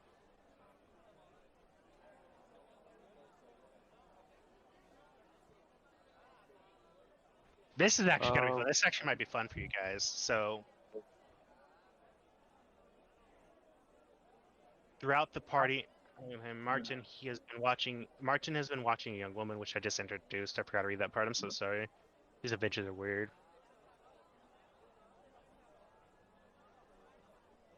So, everybody makes insight check as Martin looks like he's beaming at this lady. DC, go ahead and insight. Nat 20. You know this woman. Okay. Who else? First Who else? I roll. 6. 13. Okay.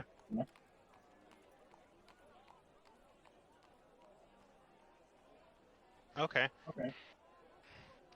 Those that row 10 or above notice. Eventually, okay. Check easily notice intense jealous and pride in his stare. If they ask about, so what do you about? So go ahead. He has a jealous pride in his stare, looking at her.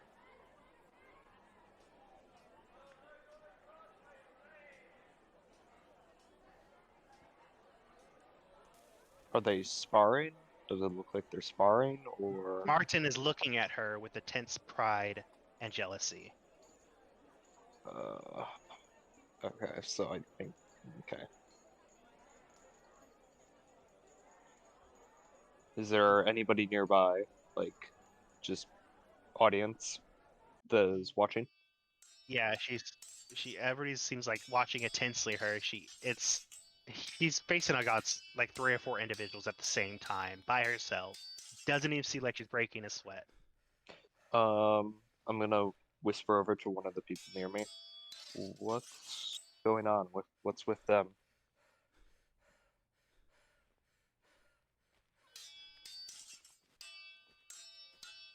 I think they're sparring. Yes, you I can asked one see of the people that. watching? Yes. I'm basically asking, are they sparring or? They're clearly Oh, sparring. I stated that they were sparring and fighting, but he's fighting she's fighting for a time. Martin's staring with jealousy and pride. If you ask, like I can't do anything for you guys here. So yeah. the woman is Martin's daughter.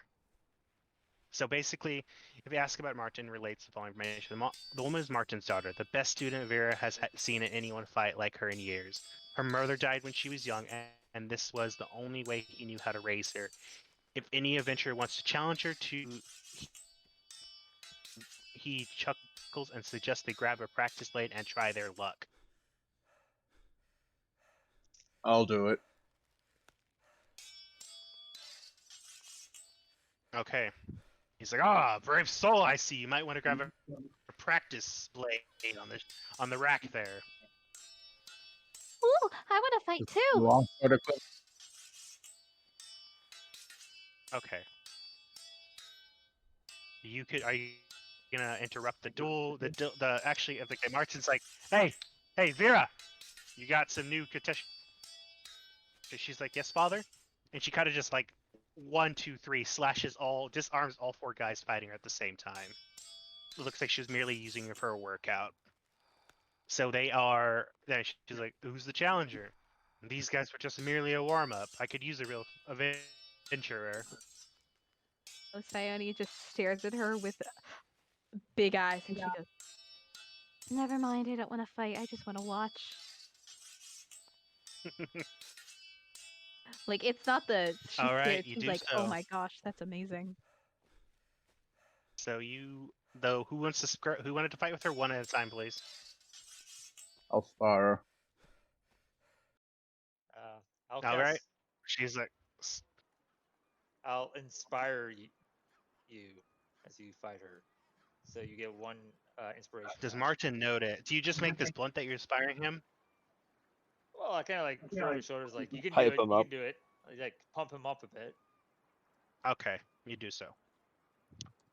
Bird pie. Okay. All right, Martin. Okay, here we go. Practice yard whistles loudly to get Vera's attention on the rack. The practice yard, there are a number of practice weapons. One or 2 each have simple martial weapons. They are heavily padded and deal no damage on a successful hit, but wrapping the stature with chalk dust, so any strike that are easily visible on significantly dark clothing. So, all right, someone's breaking out a lot. So, Sorry, I accidentally left. all right. So, which one's fighting? Which character's fighting her? Dagon. All right, you step up.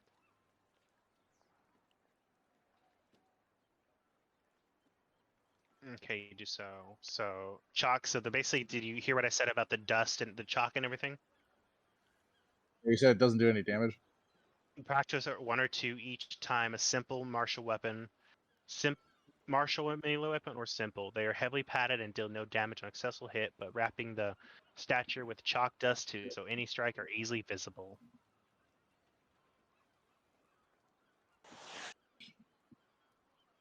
Okay, so there's no there's no magic, so that inspiration would never work. I use inspiration technically magic, so no armor, no magic, no hitting in the face. Would inspiration be magic? Them the rules. So those are the ground rules. It's up to you if you guys follow them or not. Yeah, it doesn't really say. Yeah, I mean, that's what he says. That's what he says. Sorry. It's all good. I don't use armor anyway. Yep.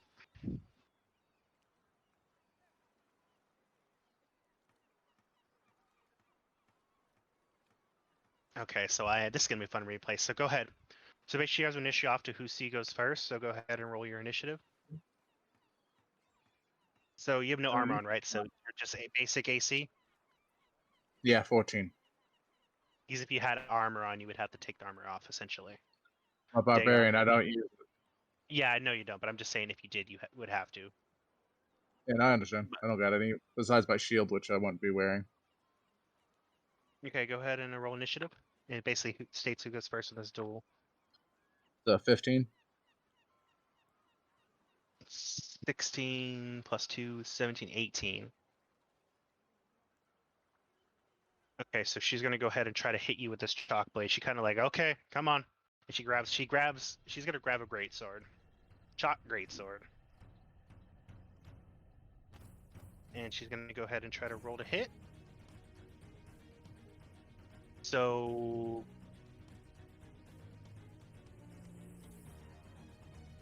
is just as skilled as Martian describes her.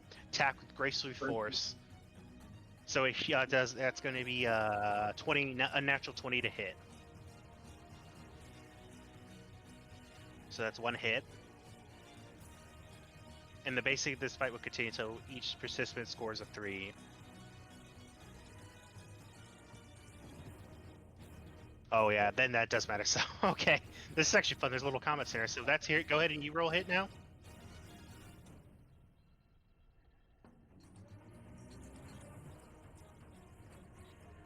What's your roll to hit? That would be a 16, because I'm going to use a bonus action to rage. Okay. Oh, wait, my bad. It doesn't do it for attack, it's only for damage, so it's the 14. You would have to raid prior to comic, so.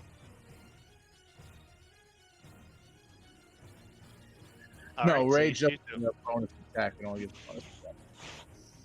Alrighty.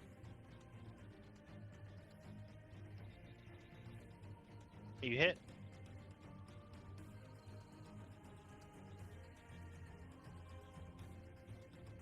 She takes the hit. You get a good hit on her. It hits her left shoulder. She's gonna go ahead and attack you now. And it's going to be 18. Yep. She lands a hit, so this is plus 6. So you have 2 marks on you now. It's your turn.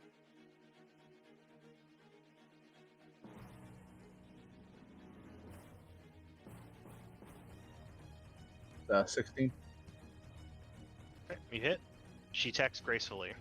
Again, and forcefully. You kind of knocked back a few distance with her swing. Okay, nice hit.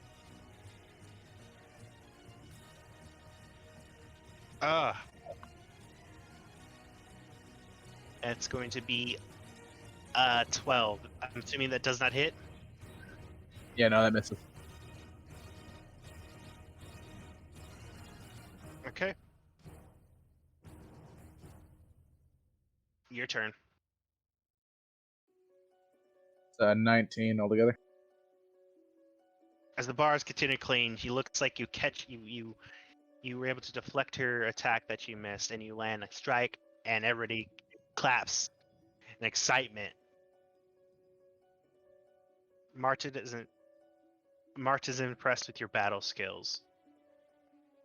His attitude improves considerably. He goes to his office and returns with the book that describes as beginning bound into description of the book that was stolen. He requested the venture check on the rest of his collection to make sure that this safe of the library. Okay, so he gives you the book. He gives you another book too, so you can match it to other books. And for that, since win or lose, you get 25 XP to the party. Everybody gets 25 XP to the party. Okay. So basically, Martin goes to his office. Cool. He goes to his office and returns with his book that he describes as being bound and identical to the description of the book that was stolen. He requested that the adventurers check on the rest of his collection and make sure that they're still safe in the library. Shocking to himself, he suggested that having a book from the same collection will likely make it down a bit easier.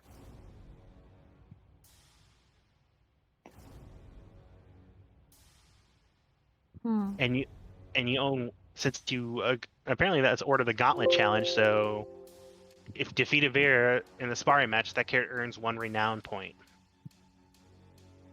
Oh. What does that mean? I'm not too sure.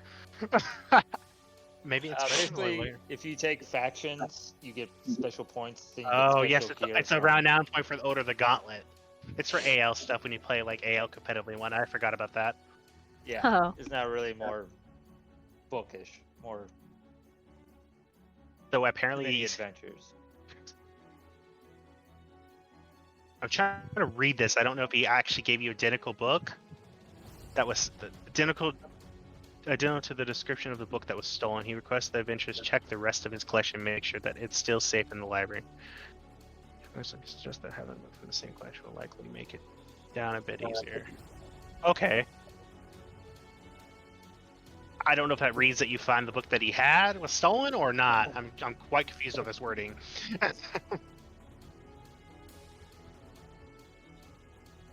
But anyway, he tasks you to go check the library for the rest of the collection.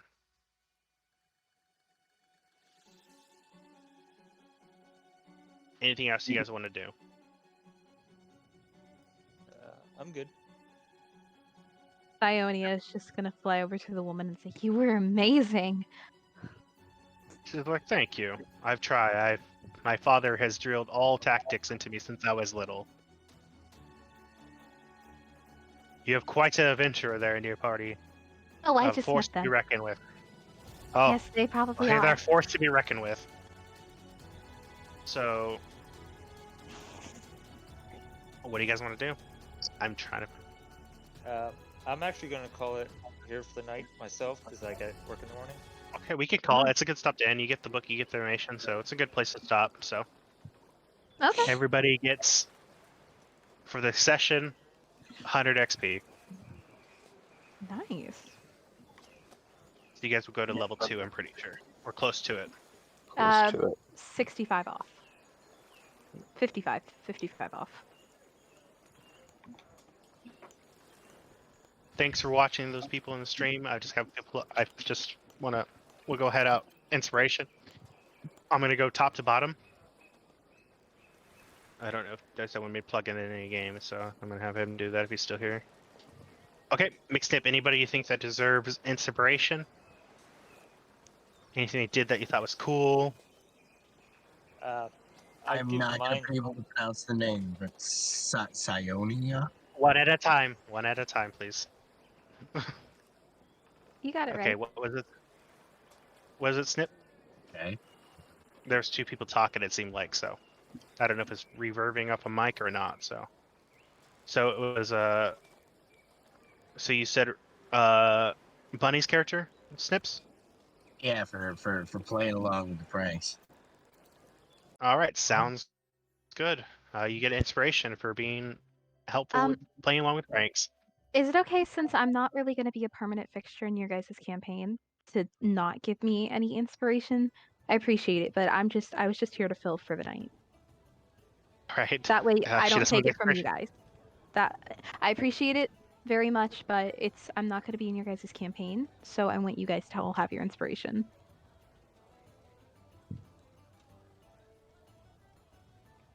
Is that all right? Alrighty. Yeah, that's fine. I want to see a problem with that. Anybody else you think deserves it, Snip?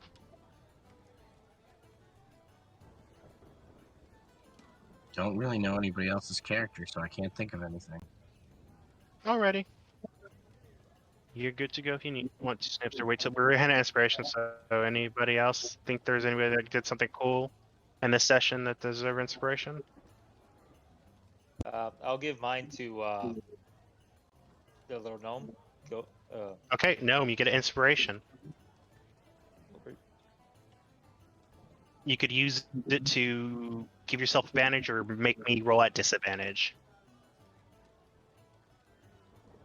Only a time, so. Next person, go ahead. You're good to go, Snips. I know you have to go to bed for work, so. No, that wasn't me.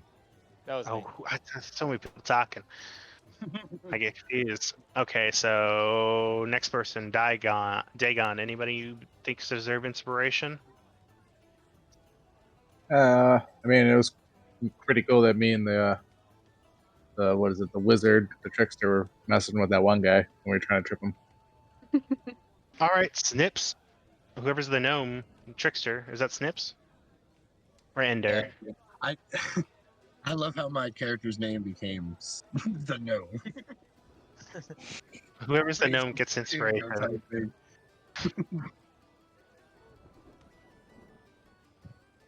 Silveroon, any inspiration you want to give out? I think the fight with Dagon and the dwarf woman was pretty cool. All right, Dagon, you get inspiration. Oh yeah, that totally happened. Give him mine too. Okay, Dagon, you get 2 inspiration. So just mark 1 on the character sheet and put 1 in your notes somewhere. Ender. Well, like I said, I gave mine to Gil. Who else? Silveroon. Did you give 2 yours away already? Yeah, I gave mine to Dagon. And then Bunny. Anybody think that there's inspiration? I know it's temporary, but I gotta give mine to oh goodness, words. Brain. My brain has just gone completely. Tendis, the fighter. Okay. He did awesome in the Dennis, fight. Fighter, you get your inspiration. That is it. Dice Dad, do you have any plugins? I don't know if he's there or not. Okay. Yeah, we have. Oh, I scared my boy there. He wasn't expecting me to start talking. He just like jumped out of his diaper. All right. We have an Among Us game in the Discord that will start probably like 10-15 minutes. We're gonna play a few rounds of that. We've got our Saturday game this weekend is an evening of Masks and Monsters. It is a sort of masquerade themed thing. We're running that twice on Saturday, and Bunny will be running that. On Sunday, I believe, is Clad's game, if his scheduling allows. Let me see. On the 21st, we have Matthew from the Warlock Sanctum, who is going to be running a Fate Core game in our Discord. So if you'd like to come by and learn to play the Fate Core system, he is going to be doing a demo. And he is one of the top-ranked paid dungeon masters. Well, he's a storyteller, not a dungeon master, because he doesn't do D&D. He does primarily Chronicles of Darkness, so he's a storyteller. But he's one of the top paid storytellers on StartPlaying.games, which is this like really big paid DM site. But he's doing this for free for us, so there's only a few spots for that. So if you can make your way into the Discord, there's still a couple spots open for an RSVP. So yeah, and if you want to check out Warlock Sanctum Games, Matthew there is amazing. But yeah, he'll be running a game for us on the 21st. And then we have a lot of other games going on. You just got to come into the Discord to check them out. We have a session scheduling channel, and all of our games are very conveniently posted. You just, with a little click of a button with a reaction at the bottom, it'll copy your name down and mark it so that everybody knows you're playing, and it'll save your seat. Yeah, Bunny posted a Discord link. So if you feel like joining us for this, come on by. We run games all the time. But I don't have anything else, so unless Senpai has something else to say, I think we're ready to wrap up. I had fun. All right. Awesome. We will see you guys hopefully in the Discord soon for some Among Us. But we will definitely see you Saturday on the stream for our evening of Masks and Monsters. See you guys then. Yeah, have a good evening, everybody.